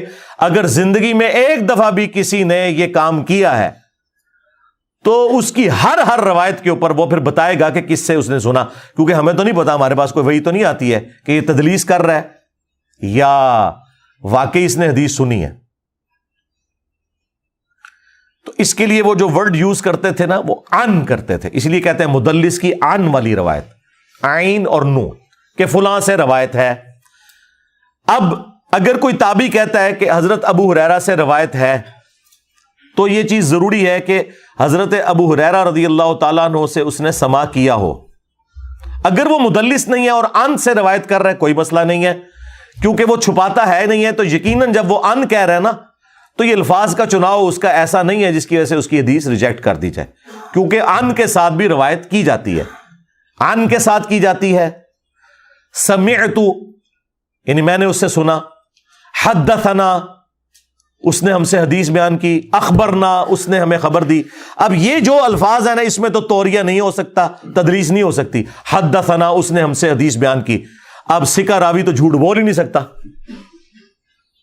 ایک چکر ہے جس میں وہ چھپا سکتا ہے، وہ ان کہے کہ فلاں سے روایت ہے، فلاں سے روایت تو ہے، لیکن تمہیں کس نے بتائی، فلاں نے یا کسی اور نے، تو چھپا گیا۔ این ممکن ہے کہ اسی نے بتائی ہو، این ممکن ہے کہ کسی اور نے بتائی ہو۔ اچھا، یہ اب وہ کیوں کرتے تھے؟ ہے تو یہ عیب ہے۔ امام شعبہ کہتے ہیں کہ میرے نزدیک تدلیس کرنا زنا سے بدتر ہے، اتنا وہ سخت اس کے بارے میں حکم لگاتے ہیں۔ لیکن امام شعبہ خود مدلسین سے روایتیں بھی کرتے ہیں، لیکن وہ بتا دیتے ہیں کہ میں اگر مدلس سے روایت کروں تو جب تک سماع کی تصریح نہیں ہوگی میں آگے روایت بیان نہیں کروں گا، لہذا میری سند کے اندر اگر عن والی روایت بھی آ جائے قتادہ کی یا اعمش کی، تو تم نے اسے سماع کی تصریح پر محمول سمجھنا ہے، اور وہ ہم لیتے ہیں۔ آپ دیکھیں کئی ایسی روایتیں ہیں جن میں اعمش اور قتادہ عن سے روایت کر رہا ہے، لیکن نیچے شعبہ بیان کر رہا ہونا تو ہم کہتے ہیں روایت ٹھیک ہے، کیونکہ امام شعبہ سماع کی تصریح کے بغیر نہیں لیتے تھے۔ اسی طریقے سے بخاری مسلم میں بھی اعمش کی یا سفیان ثوری کی یا ابن شہاب زہری کی روایتیں جو عن والی ہیں وہ سماع کی تصریح پر محمول ہیں، کیونکہ یہ محدثین اس کو عیب سمجھتے ہیں، وہ کنفرم کر کے وہ روایتوں کو لکھتے تھے۔ ہمیں سماع کی تصریح ملے نہ ملے، بخاری مسلم کے بارے میں یہ ایگریڈ اپان مسئلہ ہے کہ وہ سماع کی تصریح پر معمول ہے۔ ویسے بعض لوگوں نے محنت بھی کی ہے اور سماع کی تصریح مختلف کتابوں سے نکالی ہے، ایک عرب کے اسکالر نے پوری کتاب لکھی ہے اس ٹاپک کے اوپر، انہوں نے ایک ایک روایت کی سماع کی تصریح بتائی ہے۔ بہرحال چونکہ ایک قانون ہے، ایکسیپٹنس اسے مل چکی ہے، لہذا ہمیں ایک ایک روایت کی اس تحقیق میں جانے کی ضرورت نہیں ہے۔ لیکن بخاری مسلم کے باہر جتنی حدیث کی کتابیں ہیں ان میں آپ کو سماع کی تصریح تلاش کرنی ہوگی۔ یہ اکثر کہہ دیتے ہیں نا جی ابن مسعود والی روایت جو سفیان ثوری کی تدریس کی وجہ سے ضعیف ہے، تو سفیان ثوری کی تدریس والی تو 10 روایتیں بخاری میں بھی ہیں، تو یہ دھوکہ دیتے ہیں اپنی پبلک کو، انہیں پتہ ہے کہ یہ 2 نمبری کر رہے ہیں۔ ہاں جان بوجھ کے چکر بازیاں کرتے ہیں. جیسے دیوبندی بریلوی جب اہل حدیثوں کو خاموش کروانا ہوتا ہے نا اور بخاری سے جان چھڑانی ہوتی ہے تو کہتے ہیں جی دیکھیں بخاری میں تو لکھا ہے نبی علیہ السلام نے کھڑے ہو کے پیشاب کیا ہے، حالانکہ انہیں پتا ہے کہ یہ جائز ہے مرد کے لیے مجبوری کی حالت میں. اور جب منکرین حدیث کے ساتھ ان کا مکالمہ ہوتا ہے تو بخاری کی شرح لکھتے ہوئے بریلوی اور دیوبندی دونوں اس حدیث کا دفاع کرتے ہیں. اہل حدیث سے مکالمہ ہوتا ہے تو وہی حدیث عیب کے طور پر پیش کرتے ہیں. یہ سب بخاری نو مندے ہو پھرتے ہو تو عیب ہی لکھے ہے، چونکہ انہوں نے رفع الذہن سے بھاگنا ہوتا ہے. اسے کہتے ہیں ایک ٹکٹ میں 2 مزے کرنا. اچھا یہ جو منافقت کر رہے ہیں تو یہ کسے دھوکہ دے رہے ہیں؟ اپنے آپ کو. جب قرآن کہتا ہے وَأَنْتُمْ تَعْلَمُونَ، یہود و نصارہ کو اللہ تعالیٰ نے کہا ہے کہ تم جانتے تو ہو یہ جو کچھ شرک کر رہے ہو یا نبی الاسلام کا انکار کر رہے ہو، تمہاری کتابوں میں نبی الاسلام کی پیش گوئیاں تو موجود تھی. حتیٰ کہ سورۃ البقرہ میں، سورۃ الانعام میں آیا یہ نبی کو اس طرح پہچانتے ہیں جس طرح اپنے بیٹے کو. انہیں پتہ ہے یہ وہی پیغمبر ہے، لیکن نہیں، ہٹ درمی پہ آگے. وَمَا اخْتَلَفَ الَّذِينَ أُوتُوا الْكِتَابَ إِلَّا مِن بَعْدِ مَا جَاءَهُمُ الْعِلْمُ بَغْيًا بَيْنَهُمْ. اہل کتاب نے جو انکار کیا ہے وہ آپس کی ضد کی وجہ سے. ہم اسے کیوں مانے؟ تو یہ ضد آ جائے تو پھر یہی کچھ ہو جاتا ہے. تو یہاں پہ بھی انہیں پتہ ہے یہ بات کہ بخاری مسلم کی جو تدلیس والی روایتیں ہیں وہ سماع کی تصریح پر محمول ہے. وہ کنفرم کیا ہوا ہے انہوں نے کہ یہ روایت ہم نے فلاں سے سنی ہوئی ہے. ادر دین بخاری مسلم ہوگا. جس طرح دیکھیں آپ ایک حدیث ہے ابو داؤد کے اندر، سنن ابن ماجہ میں، کہ اگر میں سجدہ جائز سمجھتا تو بیویوں سے کہتا کہ اپنے خاوندوں کو سجدہ کریں اس حق کے سبب جو اللہ تعالیٰ نے انہیں دیا ہے. اس حدیث کے نیچے شیخ زبیر علی صاحب نے تحکیم لگائی ہے. ابو داؤد کے اندر بھی، مشکات میں بھی یہ حدیث موجود ہے، اور بتایا کہ اس میں شریک القاضی مدلس ہیں، عن سے روایت کر رہے ہیں، لیکن انہوں نے سماع کی تصریح کر رکھی ہے سنن الکبریٰ البیہقی میں. وہاں انہوں نے یہ روایت عن سے بیان نہیں کی بلکہ حدثنا یا اخبرنا سے بیان کی ہے، لہذا اس کا حکم اٹھ گیا، پتہ چل گیا. لیکن اگر دنیا کی کسی کتاب میں عن والی روایت سماع کی تصریح کے ساتھ نہ ملے یا کسی اور سند پہ کسی اور راوی سے نہ ملے، پھر ہم اس حدیث کو ایکسیپٹنس نہیں دیتے. اچھا سماع کی تصریح ملنا بھی کافی نہیں ہے. یہ نہ ہو کہ سماع کی تصریح مل رہی ہو اور اس سند میں کوئی اور حکم آ جائے. جیسے یہ جو محمد بن اجلان والی روایت ہے دلائل النبوہ میں یا ساریت الجبل والی، اس میں ایک روایت کے اندر تو محمد بن اجلان جو ہے وہ مدلس عن سے روایت کر رہے ہیں، دوسری میں انہوں نے سماع کی تصریح کی ہوئی ہے لیکن دوسری روایت کے اندر دوسرا حکم موجود ہے. تو خالی سماع کی تصریح بھی کافی نہیں ہوگی. اگر اس میں پھر کوئی اور راوی ایڈ ہو گیا یا کوئی اور انقطاع آ گیا تو وہ پھر روایت ایکسیپٹیبل نہیں ہوگی. یہ میں آپ کو باریکی سمجھا رہا ہوں. یہ نہ کوئی سماع کی تصریح بھی لیا کہ جی اے دیکھو، نہیں، وہ سند یا تو پھر وہی سند ایگزیکٹلی ہو، اور اگر اس سے ہٹ کے سند ہے تو اور کوئی اس میں بیماری نہیں آنی چاہیے. یعنی ایک پاس چب کٹے دوسرے پاس نہ چب نکل جائے، جسے ہمارے پنجابی زبان میں کہا جاتا ہے. تو یہ کام نہیں ہونا چاہیے. تو یہ ایک ایگریڈ اپون مسئلہ ہے. محدثین کے ہاں سماع کی تصریح تلاش کی جاتی ہے. اور مجھے بتائیں اس کے سوا اور چارہ کیا تھا؟ ویسے تو امام شعبہ والا کام ہوتا نا، جس طرح انہوں نے سخت سٹانس لیا تھا کہ اٹھا کے ساری ریجیکٹ کر دو، نہ سو ادھروں تدلیس کی تھی جے فارغ ہو، اتنا ساڑھے کو فالتو ٹائم نہیں تھوڑی سماعی تصریحاں تلاش کرتے رہیے. شیخ زبیر صاحب نے میری ویڈیو میں بتایا ہے، ایک جب میں نے ان سے کوشچن کیا ایک مسجد میں، انہوں نے کہا کہ بعض اوقات میرے 3 راتیں لگ جاتی ہیں ایک روایت کی سماع کی تصریح تلاش کرتے ہوئے، کیونکہ میں ذمہ داری سے میں نے روایت کو ضعیف یا صحیح ڈکلیئر کرنا ہے. اگر نہ ملے تو پھر میں ضعیف کہتا ہوں، اور اگر میں فوراً ضعیف ڈکلیئر کر دوں، کل کو کوئی آ کے کہے کہ جی یہ دیکھیں جی یہ سماع کی تصریح نکل آئی ہے، پھر میں کیا کراں گا؟ اور وہ بڑے تنگ تھے اس کی وجہ سے. ایک دفعہ میں عصر کی نماز کے لیے وضو کر رہا، تو وہ مجھے آج بھی منظر یاد ہے. شیخ صاحب سامنے والی ٹوٹی پہ بیٹھ کے مسواک کر رہے تھے، میں اس طرف بیٹھا ہوا تھا.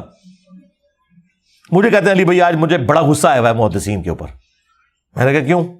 کہتے دیکھو یار یہ خود اصول بناتے ہیں، اب خود وہ دیکھو زابی کو خود مانتا ہے کہ آمش کی تدریس جو ہے وہ اس کی آن والی روایت قبول نہیں کی جائے گی، اور اس نے کتنی حاکم کے اندر روایتیں جو ہے صحیح ڈکلیئر کر دی ہیں، اپنے اصول خود توڑ دیا ہوا ہے. جب اصول بناتے ہو تو اس کے اوپر عمل کرو، اور خیر ان کا بھی کیا اصول تھا، وہ تو امام مسلم نے لکھا ہوا ہے۔ پھر ابن حجر اسقلانی نے باقاعدہ مدلسین کی پوری ایک کیٹیگری ڈیفائن کی کہ یہ پہلے طبقے کے ہیں، یہ دوسرے کے ہیں، تیسرے کے ہیں، اور جو خود شرائط بیان کرتے ہیں اس میں وہ خود ان طبقات کا خیال نہیں رکھ سکتے، وہ ان کی نظر میں طبقات ہیں، وہ کوئی ایگریڈ اپان نہیں ہے۔ جو تیسرے میں ڈالنا تھا اسے دوسرے میں ڈال دیا، اور اس کی وجہ سے پھر وہ حنفی پیش کرتے ہیں، یہ جی سفیان ثوری تو تیسرے درجے کا نہیں ہے، یہ دوسرے درجے کا ہے، جبکہ دوسری جگہ وہ موجود ہوتا ہے۔ اور پھر اس کا خطرہ کتنا بڑا ہے آپ سوچ نہیں سکتے۔ ایک روایت ہے سنن کبری البیہقی کے اندر کہ نبی علیہ السلام نے فرمایا کہ 3 مساجد کے علاوہ اعتکاف نہیں ہے، بیت اللہ شریف، مسجد نبوی اور بیت المقدس، مسجد ایلیا، مسجد اقصی۔ اس حدیث کی سند بالکل درست ہے اصول محدثین کے اوپر، سوائے ایک سکم کے۔ اب جو لوگ مدلس کی آنے والی روایت سے صرف نظر کرتے ہیں ان کے تو گاٹے میں یہ روایت فٹ ہو گئی، کیونکہ یہ تو قرآن کے خلاف ہے۔ قرآن میں تو کہیں نہیں لکھا ہوا، قرآن میں تو مطلقاً سورۃ البقرہ میں آیا کہ جب تم مسجد میں اعتکاف کرو، ورنہ تو آتا کہ جب تم حرم میں اعتکاف کرو۔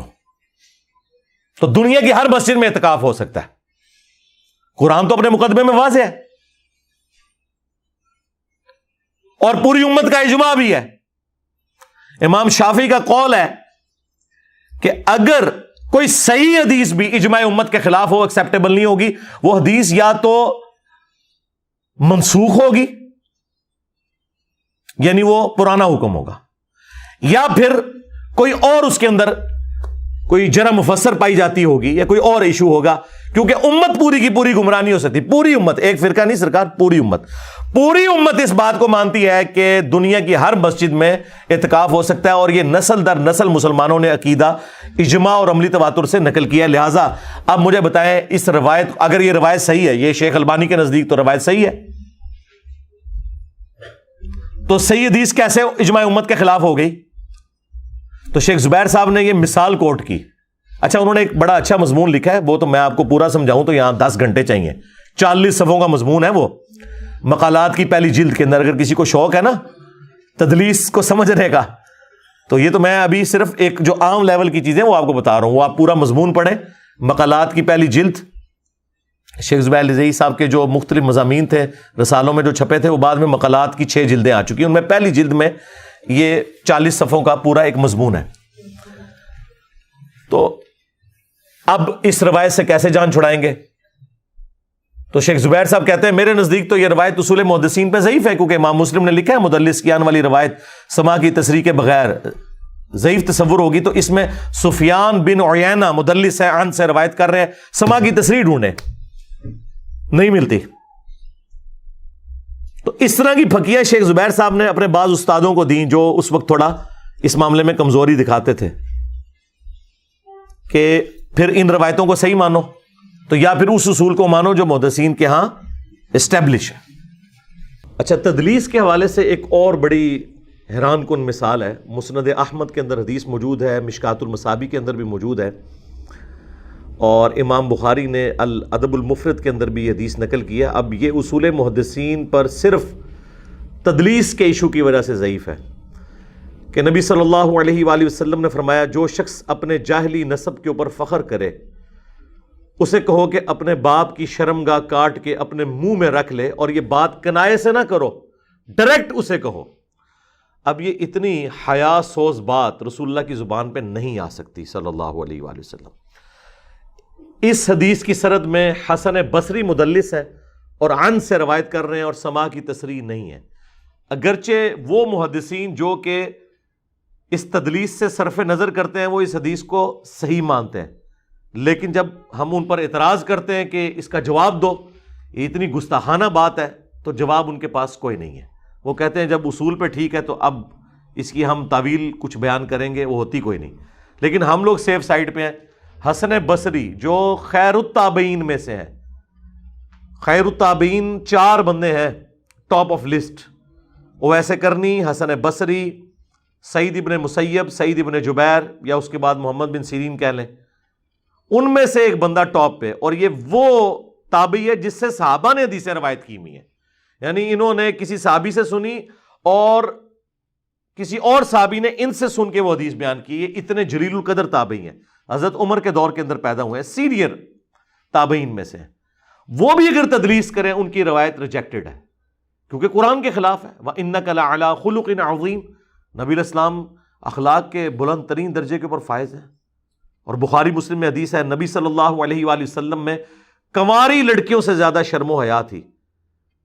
اور نبی علیہ السلام کے چہرہ مبارک کے آثار سے ہم اندازہ لگا لیتے تھے کسی بات کو اگر آپ برا منا جائیں, یعنی آپ اپنے ایکسپریشنز کو چھپا بھی نہیں سکتے تھے. اتنا یعنی نبی علیہ السلام کا جو کریکٹر تھا وہ لوگوں کے سامنے تھا واضح طور پر. تو جس میں کنواری لڑکیوں سے زیادہ شرم و حیا ہو وہ یہ بات کر سکتا ہے جو مسند احمد میں لکھی ہوئی ہے؟ کبھی بھی نہیں کر سکتا. لہذا تدلیس اس حوالے سے ایک بہت بڑی آزمائش ہے, عربی والا فتنہ, کہ جب تک اس ایشو کو آپ ریزالو نہیں کریں گے امت کے لیے مصیبت کھڑی ہو جائے گی. تو یہ چند کریٹیکل مثالوں میں سے ایک ہے جو میں نے کئی ایک لیکچرز کے اندر بیان کی ہیں کہ امام مسلم نے جو یہ رول لکھا کہ مدلس کی عن والی روایت سماع کی تصریح کے بغیر ضعیف تصور ہوگی, اس کے بغیر چارہ ہی کوئی نہیں. اور یہ بھی یاد رکھیے گا, مدلس کی عن والی روایت سماع کی تصریح کے بغیر جب ضعیف تصور ہوگی تو اس کی ہر روایت کے لیے الگ الگ سماع کی تصریح چاہیے. یہ نہیں ہے کہ ایک روایت میں وہ سماع کی تصریح کر دیتا ہے پھر اسی راوی سے ایک اور حدیث بیان کرتا ہے جو بالکل الگ ہے اور وہ عن سے کرتا ہے, اور آپ یہ کہیں گے جی چونکہ یہ کر دی ہوئی ہے وہ بھی قبول ہوگی. نہ, کیسے ہو سکتا ہے؟ پھر وہ عن کر رہا ہے, اس کی سماع کی تصریح بھی تلاش کرنی ہوگی. یہی وہ چیز ہے جو اس دن کچھ بھائی آئے ہوئے تھے, ان میں سے کچھ غالی شیعہ بھی تھے اور کچھ متاثرین بھی تھے, تو وہ یہی بحث میرے ساتھ کر رہے تھے. تو مجھے پھر پوری بات سمجھانی پڑی کہ یار پہلے علم حدیث حاصل کرو اور کوشچن کرو اور خاموش ہو جاؤ. اس طرح دنیا میں کام نہیں چل سکتا. یہ کیسے ہو سکتا ہے؟ یہ تو حضرت موسیٰ علیہ السلام کے ساتھ حضرت خضر نے نہیں کیا. سورۃ الکہف میں 3 چانس دیے اور ہر دفعہ کہہ کے ہون بولے نا تے کام ختم, تیرے میرے راستے جدا, کہا تھا نا, تو بدتمیزی کی تھی. کیونکہ استاد اور شاگرد کا رشتہ اسی طریقے سے ہوتا ہے. دنیا میں بھی سیوک سینس یہی ہے کہ آپ ٹیچر سے جب سوال کرتے ہیں تو ٹیچر نے آپ کا سوال سمجھ لیا, آپ تو ابھی بالکل انیشیل سٹیج کے اوپر ہیں, آپ کو پتہ ہی نہیں علم حدیث کا, تو تسلی سے آپ کی بات سنیں گے, اس کے بعد جواب دیں گے, آپ نے بولنا نہیں. کیونکہ جب میں 99 پہ پہنچوں اور آپ آگے مجھے کاٹ لیں پھر میں 0 پہ آ جاؤں گا, پھر مجھے پوری تمہید بنانی پڑے گی.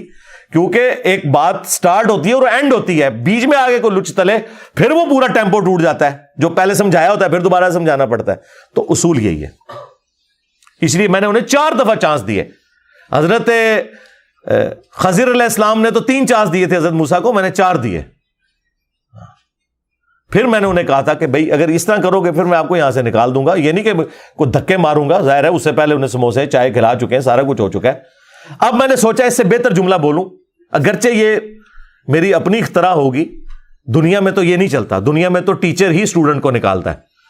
لیکن چونکہ یہاں پہ آپ کو جھوٹے اخلاقیات پڑھائے گئے ہیں تو اس کا حال یہ ہے کہ میں اندر سے اگر کوئی ایسا معاملہ ہوگا تو میں اسے کہوں گا بھائی اب اگر آپ بولے تو میں اٹھ کے باہر چلا جاؤں گا. ہاں ایک کر رہا میں غلط ہوں ویسے, لیکن تواڈے جھوٹے اخلاقیات دی تکمیل واسطے کراں گا. جو آپ نے جھوٹے اخلاقیات گھڑے ہوئے ہیں, سچے اخلاقیات تو یہی ہیں دنیا میں. ٹیچر اسٹوڈنٹ کو نکالتا ہے جب وہ مس بہیو کرے. سیکھنے بیٹھے اور مفت سکھا رہے ہیں, تمہارا ٹیچر تو لے کے سکھاتا ہے نا, میں تمہیں کھلا کے سکھاتا ہوں. میری طرح کا پھر بھی نہیں وہ ہو سکتا, لیکن پھر بھی آخری حال یہ ہے کہ میں کہوں گا جناب ویسے تو قرآن نے تو حکم دیا وَإِذَا خَاطَبَهُمُ الْجَاهِلُونَ قَالُوا سَلَامًا, اگر جاہل سے تمہارا واسطہ پڑے تو ان کو پائی اپنی راہ لے تے مینوں اپنی راہ لین دے, دور ہی سلام, نیڑے بھی نہ بیٹھ دو انہوں. ہم تو کہہ رہے ہیں نا آپ کو نکالیں گے یا خود نکل جائیں گے, قرآن تو کہتا ہے کہ انہیں دور سے ہی کہو بھائی سلام, فارغ ہے, نیڑے بھی نہ لگی میرے, بارو باری.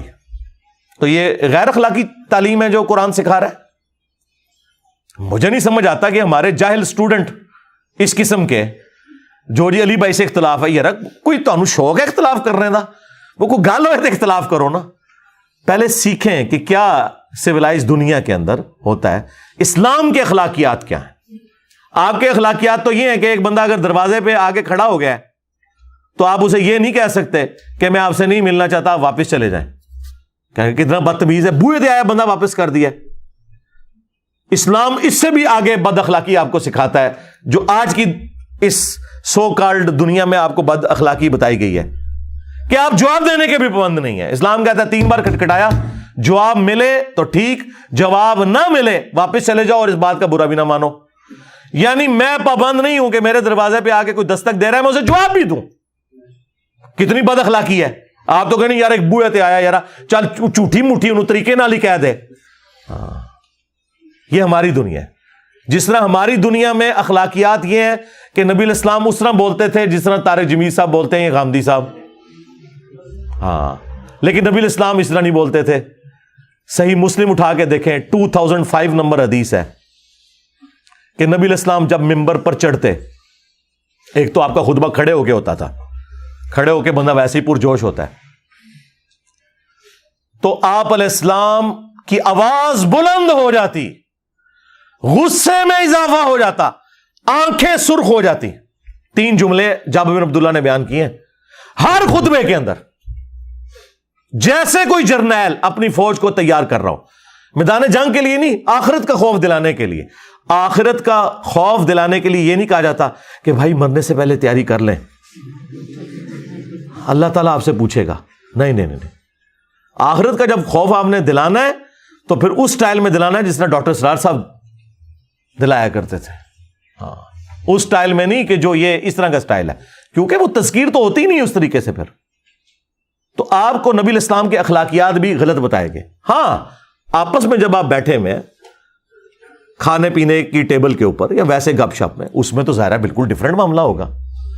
تو میں نے آپ کو بتایا کہ شاید افریدی صاحب جس طریقے سے کرکٹ کے میدان کے اندر بلند آواز سے اپیل کرتے ہیں تو اپنی بیوی سے چائے تو نہیں آواز ہے کہہ کے منگواتے ہوں گے، ورنہ ٹائم قیامت تک ہے، چادر نہیں لبڑی۔ ہاں، تو ان کی بیوی بھی کبھی نہیں کہتی ہوگی کہ کار تے تو بڑا صحیح ہونا ہے، میدان ہی جا کے تنوں کیا ہو جاتا ہے۔ تو وہ یہ یعنی اتنی عقل ان کو بھی ہے کہ یار یہ ریکوائرمنٹ ہے، لہذا دعوت کی ریکوائرمنٹ ہے، ممبر کی ریکوائرمنٹ ہے۔ ہاں، گالی گلوچ نہیں ہونا چاہیے۔ ہاں، ہمارے اس اگریشن کے سٹائل نے تو دنیا میں تبدیلی لے کے آیا کہ لوگوں کو پتا چلا یار یہ اس طرح ہے۔ لیکن پھر بھی میرا ایک بہت بڑا دعویٰ ہے، ابھی بھی میں حضرت عمر فاروق رضی اللہ تعالیٰ عنہ کی سختی کا کروڑواں حصہ بھی نہیں ہوں، جن کو رسول اللہ کی صحبت ملی تھی، اس کے باوجود وہ حضور کی موجودگی میں کئی دفعہ کہتے تھے یا رسول اللہ اجازت دیں میں اس کی گردن کاٹ دوں۔ اب یہ بار بار تلوار کو ہاتھ ڈالنا حضور کی موجودگی میں، پھر حضور بعض اوقات منع کرتے تھے اور بعض اوقات نبی الاسلام ان کی کوئی اگر صحیح بات ہوتی تھی اسے انڈورس بھی کرتے تھے۔ اس سے بڑھ کر مسلم شریف میں حضرت ابو ہریرہ کی انہوں نے پھینٹی لگا دی تھی ایک حدیث بیان کرنے کے اوپر۔ اگر میں نے آج تک کبھی نہ تلوار سونتی نہ کسی کی پھینٹی لگائی، ٹھیک ہے، اور جو یہ سختی والا یہ بالکل غلط، کوئی سختی مجھ سے زیادہ نرم ہی کوئی نہیں۔ سرکار آپ کے بزرگ جب بولتے ہیں نا کہتے ہیں سوراں دے سور، کہنا ہونا بڑے دے اخلاص منگو تو بڑے بڑے لوگ ان گداواں نو خیر پا ہی دیں گے۔ چلو جی چلیے او بھابیاں دی اذان اے تے کڑا دے اے تے سور چلو چلیے۔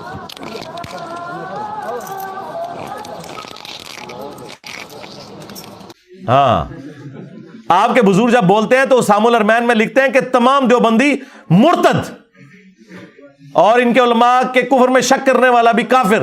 ہاں جی، آپ کے جب دیوبندی بزرگ المہند لکھتے ہیں تو وہ سیدھا سیدھا فتویٰ لگاتے ہیں۔ احمد بریلوی ان کی جماعت کو کہتے ہیں شیطانی لشکر، جس طرح انبیاء پہ حملہ آور ہوتے تھے یہ علماء دیوبند رضی اللہ عنہم پہ حملہ آور ہوئے۔ تو مجھے بتاؤ میرے جیسا کوئی نرم ہے جسے سب لوگ قادیانی کہیں، کبھی کہیں یہ کافر ہے، کبھی کہیں دجال سے بڑا فتنہ، کبھی گالی گلوچ کریں، اور میں صرف ان سے علمی اختلاف کروں؟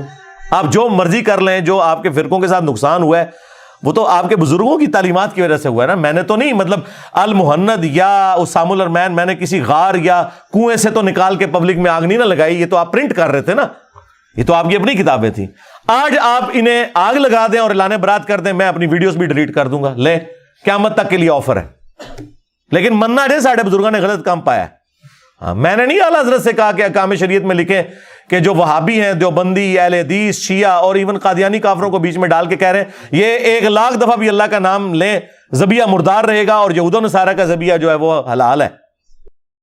یعنی انہوں نے ان کو قادیانیوں کے ساتھ اور یہود و نصارہ سے بھی بدتر کہہ دیا.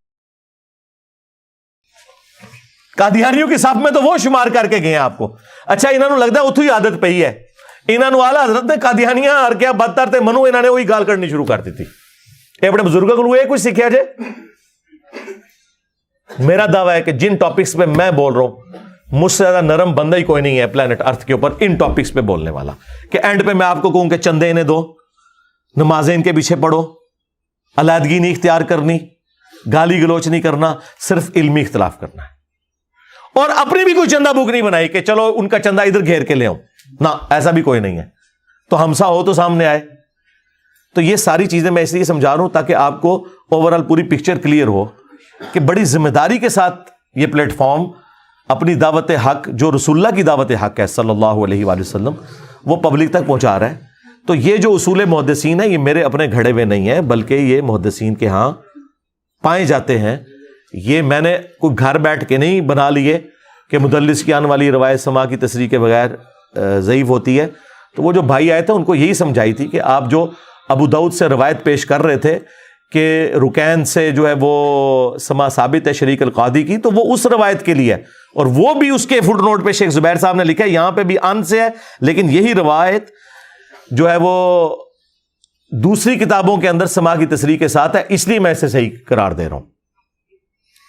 اچھا یہ جو روایت ہے خلیفتین والی کہ میں اپنے بعد 2 خلیفتین چھوڑ کے جا رہا ہوں، قرآن اور اہل البیت، اس سے کوئی یہ نہ سمجھے کہ ہم اس روایت کو اگر ضعیف سمجھتے ہیں تو ہم حدیث ثقلین کو ضعیف سمجھ رہے ہیں. نعوذ باللہ. حدیث ثقلین مسلم شریف میں اوپر تلے 4 ہیں، 6225 سے 6228 تک، اور وہ متواتر احادیث میں سے حدیث ہے. اہل سنت کی کئی کتابوں میں ہے، مسند احمد کے اندر ہے، جامع ترمذی کے اندر ہے، سنن نسائی الکبریٰ میں ہے، المستدرک الحاکم میں ہے، اور سب سے بڑھ کر مسلم شریف میں ہے کہ اے لوگو آگاہ ہو جاؤ میں بھی ایک انسان ہوں، قریب ہے کہ اللہ کا قاصد میرے پاس آئے اور میں اس کی دعوت قبول کر لوں. میں اپنے بعد تم میں 2 بھاری چیزیں چھوڑ کے جا رہا ہوں. ان میں سے پہلی چیز اللہ کی کتاب ہے، اس میں ہدایت ہے، اس میں نور ہے. تم اللہ کی کتاب کو پکڑو، اپنا تعلق اس کتاب کے ساتھ مضبوط کرو. اللہ کی کتاب اللہ کی رسی ہے، جو اسے پکڑے گا وہ ہدایت پہ ہوگا، جو چھوڑ دے گا وہ گمراہ ہو جائے گا. زید بن ارقم کہتے ہیں کہ نبی علیہ السلام پھر ترغیب دلاتے رہے کہ اللہ کی کتاب، اللہ کی کتاب. اور دوسری بھاری چیز میرے اہل البیت ہے، میں اپنے اہل البیت کے معاملے میں تمہیں اللہ کا خوف دلاتا ہوں. اور یہ بات آپ نے 3 دفعہ کی. امت بالکل الٹ چلی، نہ قرآن کو پکڑا نہ اہل البیت کو زندہ چھوڑا. حضور کو قبر میں گئے 50 سال ہوئے اور آپ کے خاندان کے لوگوں کو ذبح کر دیا. اللہ کے فضل سے یہ پلیٹ فارم غدیر خم پہ کھڑا ہے. آج تک قرآن کی توحید پکڑی ہوئی ہے، سارے عقائد و نظریات پکڑے ہوئے ہیں اور 0 ٹالرنس ہے. اہل البیت کے دفاع کے اوپر 0 ٹالرنس ہے. اس زمانے میں اہل البیت کا دفاع تھا کہ ان کے ساتھ ملتے، مخالفین کے خلاف جنگ کرتے.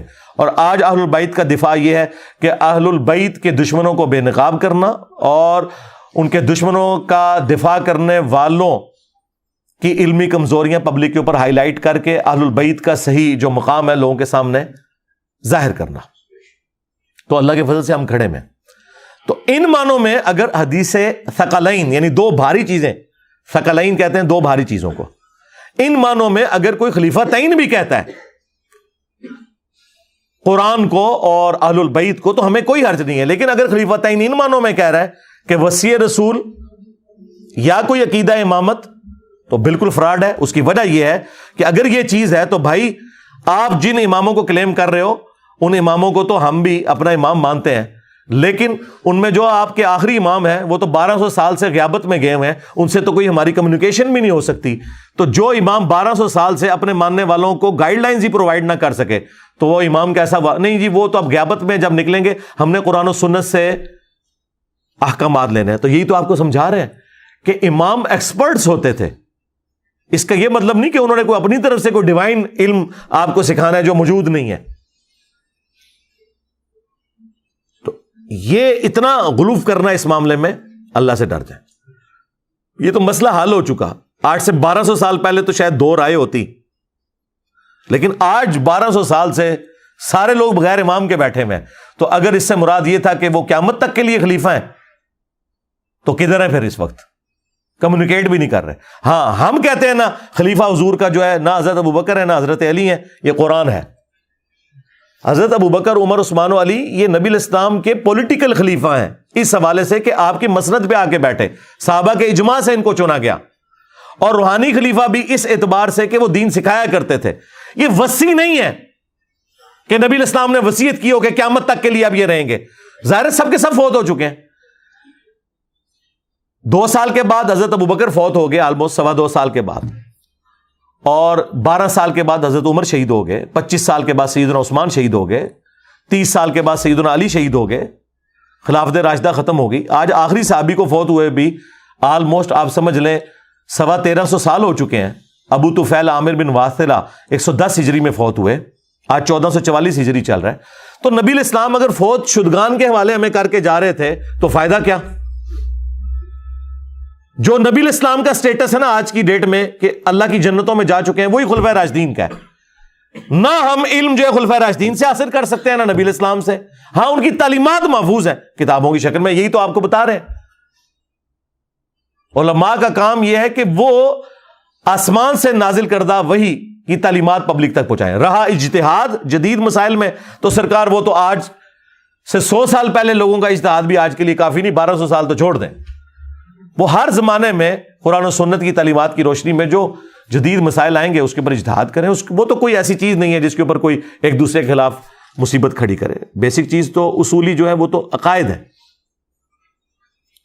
تو کوئی یہ نہ سمجھے کہ ہم معاذ اللہ کوئی اس حوالے سے، بلکہ مجھے تو کسی سرٹیفکیٹ لینے کی ضرورت ہی نہیں ہے جتنا ہم نے اہل البیت کا دفاع کیا اللہ کے فضل سے. اور ہمیں اب کوئی کسی حوالے سے بھی کسی کو کلیریفیکیشن دینے کی ضرورت نہیں ہے. یہ نہیں ہے کہ اب کوئی چوہے چھوڑتا ہے اور اب ہر چوہے کے اوپر جواب دیتے رہے. یار اس طرح پچھلے 100 سالوں میں 60,000 کتابیں نبی اسلام کے خلاف لکھی گئی ہیں، تو مسلمانوں نے 60,000 کتابیں تو جواب میں نہیں لکھی ہیں. اصولی مقدمہ بیان کرنا ہوتا ہے، دیٹس آل. جب ایک بندے کا کریکٹر آپ کے سامنے آ گیا، اس کے عقائد و نظریات سامنے آ گئے، اب اس کے ساتھ کوئی منسوخ کوئی چیزیں بیان کرتا ہے تو وہ اس کا وبال آپ انہی پہ ہی ڈالیں. وہ ایسے ہوتا نہیں ہے. اگلے دن ہمارے لائیو سیشن میں ایک بھائی آئے، پڑھے لکھے بھائی، باہر کے ملک میں گئے ہوئے ہیں، اور کہتے ہیں علی بھائی پہلے کہتے تھے کہ جی علماء جو ہیں وہ لکھ کے دے دیں، اور آج علی بھائی کہہ رہے ہیں جی ویڈیو بنا کے دیں. میں نے کہا تم ہمارے مخالفین سے سن کے ہمارے اوپر چڑھ دوڑے ہو. میری کس ویڈیو میں یہ ہے کہ ویڈیو نہ بنائے اور صرف لکھ کے دیں؟ میں نے پہلی دفعہ جب اناؤنسمنٹ کی تھی انجینئر محمد علی مرزا اسٹوڈنٹ کی عدالت میں، آج آلموسٹ 10 مہینے ہونے والے ہیں اس ویڈیو کو اپلوڈ ہوئے، کھول کے دیکھ لو. اس میں میں نے کہا کہ ویڈیو بنا کے لائیں. چونکہ وہ مخالف سے سن لیا تو کہا ہاں اس نے کیتا ہے انجینئر نے. منو بھی پوچھو نا، مر گیا. ہاں اسی لیے میں لائیو آ کے بیٹھ رہا ہوں، ساتھ ساتھ منجی ٹھوک رہا ہوں. ہاں کوئی گل میں جان نہیں دینا، مجھے پتا ہوتا ہے میں نے کیا بات کی ہے. سرٹیفکیٹ آئے آپ کو، کسی کو امام کعبہ سے سرٹیفکیٹ چاہیے، میں ایڈوب فوٹو شاپ میں بنوا دیتا ہوں آپ کو. یہ تو سیدھا چور راستہ ہے. بھاگ جاتے ہیں لوگ، ٹویٹیں کر کے بھاگ جاتے ہیں، ڈیلیٹ کر دیتے ہیں. آپ نے دیکھا نہیں ہے کہ یہ پی ٹی آئی کے ماننے والے کتنی وہ بدماشانہ قسم کی ٹویٹس کرتے ہیں، جب بعد میں دھمکی آتی فوراً ڈیلیٹ کر دیتے ہیں. اور وہ تو کوئی بھی بھاگ جاتا ہے لکھی ہوئی چیز سے، لیکن ویڈیو سے کوئی نہیں بھاگ سکتا. اینڈ پہ وہ یہ صرف کہتا ہے کہ میری بات کو سیاق و سباق سے ہٹا کے کہا گیا، تو لوگ لعنت بھیجتے ہیں جھوٹیا ہے تو یہی گل کی تھی سی. ہاں اسی واسطے ویڈیو بنواؤ اپنے وڈیاں کولوں کہ اس کی جیت ہماری جیت، اس کی ہار ہماری ہار، تاکہ قیامت تک پھر کوئی اور مولوی نہ جمے جڑا یہ کہے کہ میں وڈا عالم دین ہاں تے او تے سارے جاہل سن، میرے نہ لا کے گل کر. اور یہ بھی آپ کی ڈیمانڈ پہ ہے. مجھے کیا حاجت ہے کہ یار یہ گلی محلے کے لوگ جن کی کوئی عزت نہیں ہے ان کے ساتھ میں بیٹھ کے بات کروں. مولویوں کی بے عزتی کے اوپر تو اجماع امت ہو چکا ہے نا. ہاں بالکل. ہر فرقہ دوسرے کے مولویوں کے بارے میں کیا کہتا ہے، اوورال اس کمیونٹی کے بارے میں کیا سمجھتا ہے. تو مجھے ضرورت ہے ان کے ساتھ بیٹھنے کی. اور دوسرا شکر کرو میں تمہارے قابو آیا ہوں. تم کہتے ہو کہ ایک دفعہ سامنے بٹھا دو، تو شکر کرو میں قابو آیا ہوں. میں نے تو آپ لوگوں کے سامنے یہ بات کر دی ہوئی ہے کہ ویڈیو بناؤ لیکن یہ جملہ بولیں کہ اس کی جیت ہماری جیت، اس کی ہار ہماری ہار. ہاں تاکہ کوئی کل کو کلیم نہ کرے تم تو لاکھوں میں ہو، میں کس کے ساتھ بات کروں گا. مجھے تو عمر نو بھی مل جائے تو تب بھی میں یہ سارا کام نہیں کر سکتا. ایک کو مٹی پلیت کروں گا, دوسرا نکل آئے گا انہوں تو پتہ ہی کچھ نہیں سی, میرے نال گل کر. سمجھ آئی؟ اور پھر سب سے بڑی بات, ہمارے صحابہ کرام پہ جب برا وقت آیا تو ہمارے نبی جو کہ لیڈر تھے, انہوں نے فرنٹ سے نہیں لیڈ کیا. غزوہ حنین کے موقع پر بخاری مسلم میں آیا 12,000 کا لشکر حضور کو چھوڑ گیا, صرف 80 بندے حضور کے ساتھ تھے, اور نبی علیہ السلام اکیلے آگے بڑھے رئیس پڑھتے ہوئے, انا النبی لا کذب انا ابن عبد المطلب, میں نبی ہوں, اس میں کوئی شک کی بات نہیں ہے, میں عبد المطلب کا بیٹا ہوں. تو بڑھو نا تم بھی, میں ہوں مفتی منیب سب سے بڑا بریلویوں کا عالم, اس میں کوئی شک نہیں کہ بریلویت حق پہ ہے. انجینئر بات کر, ہاں میں ہوں مفتی تقی عثمانی سب سے بڑا دیوبندی, انجینئر بات کر. میں ہوں ساجد میر سب سے بڑا وہابی, انجینئر بات کر. جی 10 لاکھ دیں گے, او 20 لاکھ لے لو, اللہ حال دی کمائی دا, چندیاں دا آرام دا بٹوریا ہے نہیں. 20 لاکھ لے لو, لے اپنا بڑا پروڈیوس کرو, سامنے بٹھاؤ, پتہ لگ جائے جس کو آپ نے بڑا بنایا وہ اس قابل نہیں کہ اپنے عقیدوں کا دفاع کر سکے. اور عقیدے بھی یاد رکھیے گا, یہ جب بات ہوگی تو عقیدے صرف ایک فرقے کے نہیں ڈسکس ہوں گے, ہاں یہ تینوں ایک تسبیح میں پروئے ہوئے ہیں. ہمارے مطالبات آپ کے سامنے ہیں. ہم آپ کو بارہا یہ کہہ چکے ہیں کہ اہل حدیث دیوبندی اور بریلوی اتحاد ایک تسبیح کی طرح ہو چکا ہے, ایک قوت اور طاقت بن چکا ہے. ہاں, اور اس سے بڑھ کر عقیدہ بنیادی کیا ہے؟ توحید, اس کے بعد ختم نبوت, اور پھر عقیدہ آخرت. ختم نبوت پہ جب ایک وابی میرے سامنے آ کے بیٹھے گا نا ساجد میر, تو میں انہوں کہاں گا میر صاحب دسو چشتی رسول اللہ دے بارے تہاڈا کیا خیال ہے؟ ہاں, تاکہ جدو اتوں نکلے نا تو پہلے بریلوی تیری منجی ٹھوکن, تے جے تو کمیں جائز ہے تے وابی تیری منجی ٹھوکن. ہوں منو تسی دسو, اگر کسی تھوڑی جی بھی عقل ہے, کسی دی جرت ہے کہ سامنے آ کے بہ کے گل کرے ختم نبوت ہوتے, وابی کیا سمجھتے ہیں میں نے ان کا ماموں ان سے صرف ڈسکس کرنا ہے؟ نا, ماموں کا نمبر ہی آخری ہے, ہاں وہ آخری نمبر ہے. وہ کہتے ہیں حضرت ابو بکر سے لے کر حضرت معاویہ تک انہوں نے پتا ہے آخری نمبر ہے. ہاں واشی تو بھی تھلے لے گئے نے, آخری نمبر کی گل آخری چ ہوئے گی. پہلے گل ہوئے گی ختم نبوت ہوتے کہ بول اشلی رسول اللہ دے ہوتے, جے بولیں گا تو میں اور کیا کرنا ہے, لڑیاں نہیں پاڑی ہیں تو اور کیا کرنا ہے. ہاں تو بریلوی کیا سمجھتے ہیں کہ ان سے میں صرف چشتی رسول اللہ پہ بات کروں گا, اشری رسول اللہ پہ بھی بات کروں گا, ہاں, اور میں وابیوں کی باتوں کے بارے میں بات کروں گا, تاکہ یہ تسبیح ہے نا وڈ کے, ویسے تو بابا جی وڈ گئے نے سورہ نے سور کہہ کے. آپ کبھی اکیلے بیٹھ کے سوچیں کہ اس طرح کی صورتحال میں کسی کی جرت ہے کہ سامنے بیٹھ جائے؟ بس یہ صرف ویلاگ بنانے ہیں اور اس پہ ننگی عورتوں کے اشتہار چلا کے تو پیسہ کما رہے ہیں. یہ سارے کما رہے ہیں, وہ گلے پھاڑنے والا بھی کما رہا ہے, باقی ویڈیوز اس کی کوئی نہیں دیکھتا, میری تصویر لگا کے. تو یہ پیچھے مقصد ان کا یہ ہے, اور یہ میں آپ کو بار بار اس لیے کلیئر کر رہا ہوں کہ ایک دفعہ آپ لوگ دھوکے میں آ چکے ہیں. حضرت علی نے تحکیم کے مسئلے پہ آخری درجے میں اپنے فوجیوں کو سمجھایا تھا کہ یہ فراڈ کر رہے ہیں جو انہوں نے قرآن نیزوں پہ اٹھائے ہوئے ہیں, یہ مسئلہ کچھ اور ہے, یہ جنگ ہار چکے ہوئے ہیں. لیکن وہ فوجی بات نہیں مان رہے تھے, وہ خارجی ہو گئے, اور اس کی وجہ سے ایک بالکل جیتی ہوئی جنگ جو ہے وہ عین موقع پہ آ کے ختم ہو گئی, اور وہ تحکیم والا مسئلہ بیچ میں سے نکلا.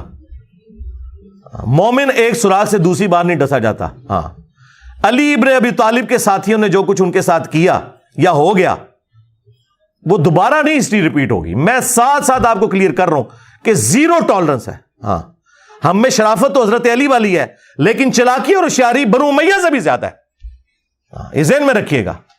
لیکن یہ چلاکی صرف اپنے ڈیفنس کے لیے, نقصان نہیں پہنچائیں گے. ورنہ یقین کریں جس طرح یہ میرے چھوٹے چھوٹے کلپ کاٹتے ہیں نا, میں اگر ان کے کلپ کاٹوں نا تو جتنی میری ذہانت ہے نا ان کی لائف ونریبل کر دوں. لیکن ہمیں اللہ کا خوف آتا ہے. آج تک آپ نے دیکھا کہ میں نے کسی کا ایک کلپ یا ہمارے کسی اسٹوڈنٹ نے کبھی کسی کا آؤٹ آف کانٹیکسٹ کلپ کاٹ کے تو اسے ونریبل کیا ہو؟ کوئی ایک بتا دو. یہ ہے تربیت. ہاں, تو تمہارے 1000 سال کے جو فرقے ہیں نا, انہوں نے یہ پروڈکشن دی ہے کہ یہ جھوٹا کام کرتے ہیں, جھوٹے الزامات لگاتے ہیں, اور ہمارے اسٹوڈنٹس لاکھوں کی تعداد میں, ایک بندہ بھی ایسا نہیں جو یہ حرکت کرے. اسی سے فیصلہ کر لو کہ کون جو ہے وہ اللہ اور اس کے رسول کی بات کر رہا ہے عز و جل و صلی اللہ علیہ وآلہ وسلم, اور کون اپنے بزرگ بابوں کو لے کے چل رہا ہے. بالکل صورتحال کلیئر ہے. تو اس لیے میں وقتاً فوقتاً بتاتا رہتا ہوں تاکہ آپ کو یہ سچویشن کلیئر ہو. ساتھ ساتھ ایک ایک چیز کلیئر کروں گا اللہ کے فضل سے. ہمارے بارے میں پوچھنا ہے ہم سے آ کے پوچھو. کسی دوسرے کو رائٹ نہیں کہ میرے بارے میں کوئی کامنٹس کرے گا اور وہ پھر باقی لوگ اس کے پیچھے چل پڑیں گے. میں زندوں مجھ سے آگے پوچھو کہ ہاں یہ ایسا ہے. دیکھیں وہ TLP والے بھائی آئے ادھر, انہوں نے ویڈیو کے سٹارٹ میں بھی مجھے کہا جہلمی جہنمی. یہ کون سن سکتا ہے؟ ادھر جتنے بیٹھے تھے انہوں نے بھی سنا, میں نے بھی سنا. میں نے مسکرا کے ایک ایک بات کا جواب دیا. جب مجھے پتا ہے کہ ہمارے پاس قرآن و سنت کے دلائل ہیں تو میں نے کیوں اس بات کے اوپر غصہ کھا کے ان کو گالی گلوچ والا معاملہ کرنا ہے. لیکن اگر وہ یہ کام کرتے ہیں کہ یہ جیل میں جہنمی کہہ کے جو سوال پوچھ رہے ہیں, سوال کرتے ہی جواب مجھے دینے نہ دیتے اور اگلی بات میرے اوپر کر دیتے, تو انہیں بھی میں نے یہ کرنا تھا, بھائی نکلو ادھر سے, تم سیکھنے نہیں آئے ہو, شرارت کرنا آئے ہو. قرآن میں ہے وَإِذَا خَاطَبَهُمُ الْجَاهِلُونَ قَالُوا سَلَامًا. سوال کرو, اس کے بعد تسلی سے جواب سنو. اللہ کے فضل سے میں ہر بات کو اس کی باریکی تک کلیئر کر دیتا ہوں, اس کے بعد گنجائش ہی نہیں رہتی کاؤنٹر کوسچن کی. لیکن بیچ میں ٹیمپو نہ توڑا جائے. ہاں اس طرح نہیں ہوتا.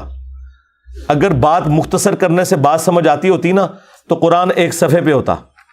یہ اتنی موٹی کتاب کیوں ہے؟ اللہ کو بھی بات سمجھانے کے لیے اتنی موٹی کتاب نازل کرنی پڑی ہے.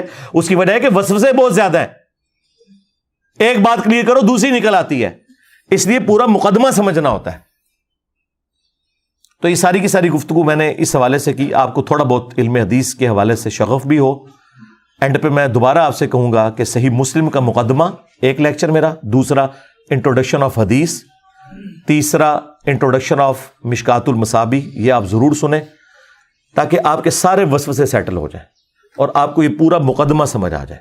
ہمارا اصول قرآن و سنت کی روشنی میں فائنلی یہ ہے کہ جو احادیث قرآن بخاری مسلم میں فٹ ان بیٹھتی ہیں, میں کوشش کرتا ہوں کہ ان احادیث کے حوالے سے ان علماء کی تحکیم کے اوپر اعتبار کروں جو ان حدیثوں کو صحیح کہتے ہیں, اور جو قرآن بخاری مسلم سے احادیث ٹکرا رہی ہوتی ہیں ان احادیث کے بارے میں میرا موقف یہ ہوتا ہے کہ میں ان محدثین کے اوپر اعتبار کروں جو ان روایات کا سکم بیان کر کے انہیں ضعیف کہتے ہیں. رہ گیا ہمارا کربلا والا ریسرچ پیپر, اس میں نے وہ تمام حدیثیں جمع کر دی ہیں جن احادیث کے اوپر محدثین نے صحت کا حکم لگایا تھا, خواہ دوسرے محدثین ان سے اختلاف کرتے ہوں. کئی حدیثیں اس میں ایسی ہیں جس میں البانی صاحب ان روایتوں کو صحیح کہتے ہیں, شیخ زبیر صاحب ضعیف کہتے ہیں. کئی روایتوں کو شیخ زبیر صاحب صحیح کہتے ہیں, البانی صاحب ضعیف کہتے ہیں. جس کا اعتماد جس محدث کے اوپر ہے وہ اس پہ رکھتا ہوا اپنا اپنا حصہ اس میں سے نکال لے. میرا یہ چیلنج ہے کہ میرے کربلا والے ریسرچ پیپر میں ایک حدیث بھی ایسی نہیں ہے جس پہ کسی محدث نے صحت کا حکم نہ لگایا ہو. یہ ذہن میں رکھیے گا. اس میں بھی تدریس والی روایتیں ہیں, لیکن جن کے نزدیک وہ والی تدریس حکم نہیں ہے ان کے نزدیک وہ حدیثیں صحیح ہیں. تو میں اس ریسرچ پیپر سے اس کو نہیں نکال سکتا تھا کیونکہ وہ میرے پاس ہتھیار ہے. اب اگر وہابی کہیں گے کہ ہم البانی کی تحقیق کو مانتے ہیں اور روایت ایسی ہے جس میں تدلیس کا ایشو ہے لیکن البانی صاحب اس تدلیس سے صرف نظر کرتے ہیں, تو میں وہابیوں کو وہ نہیں پیش کروں گا, یا بجائے اس کے میں اور روایت پیش کروں جس کے اندر وہ کیڑا نکال دیں. تو بہتر یہ ہے کہ میں تمہیں تمہارے گھر کی خبر دوں. اور یہ بات میں نے شروع سے ڈکلیئر کی ہے کیونکہ بعض لوگوں نے اس پہ بھی اعتراض کیا کہ جی یہ انجینئر صاحب نے یہ کر دیا ہے, ہم سے سیکھ کے ہم پہ اعتراض کر رہے ہیں. وہ میں نے خود بتایا ہوا ہے کہ یہ ہے. کل کو آپ کہیں گے قرآن میں شیطان کا نام کیوں لکھا ہوا ہے, وہ اللہ نے کلیئر کیا اس لیے کہ شیطان کی چالوں سے بچایا جائے. اس لیے نہیں ہے کہ اس بابرکت کتاب میں اس منحوس کا نام ڈال کے کوئی برکت داخل کرنی تھی اس کے اندر, یہ نہیں ہے. تو یہ ذرا سمجھا کرے پورے مقدمے کو, اس لیے میں یہ ساری چیزیں ساتھ ساتھ کلیئر کرتا رہتا ہوں. صلو علی محمد وآل محمد, اللہم صلی علی محمد وعلی آل محمد واصحاب محمد وازواج محمد اجمعین الی یوم الدین, آمین.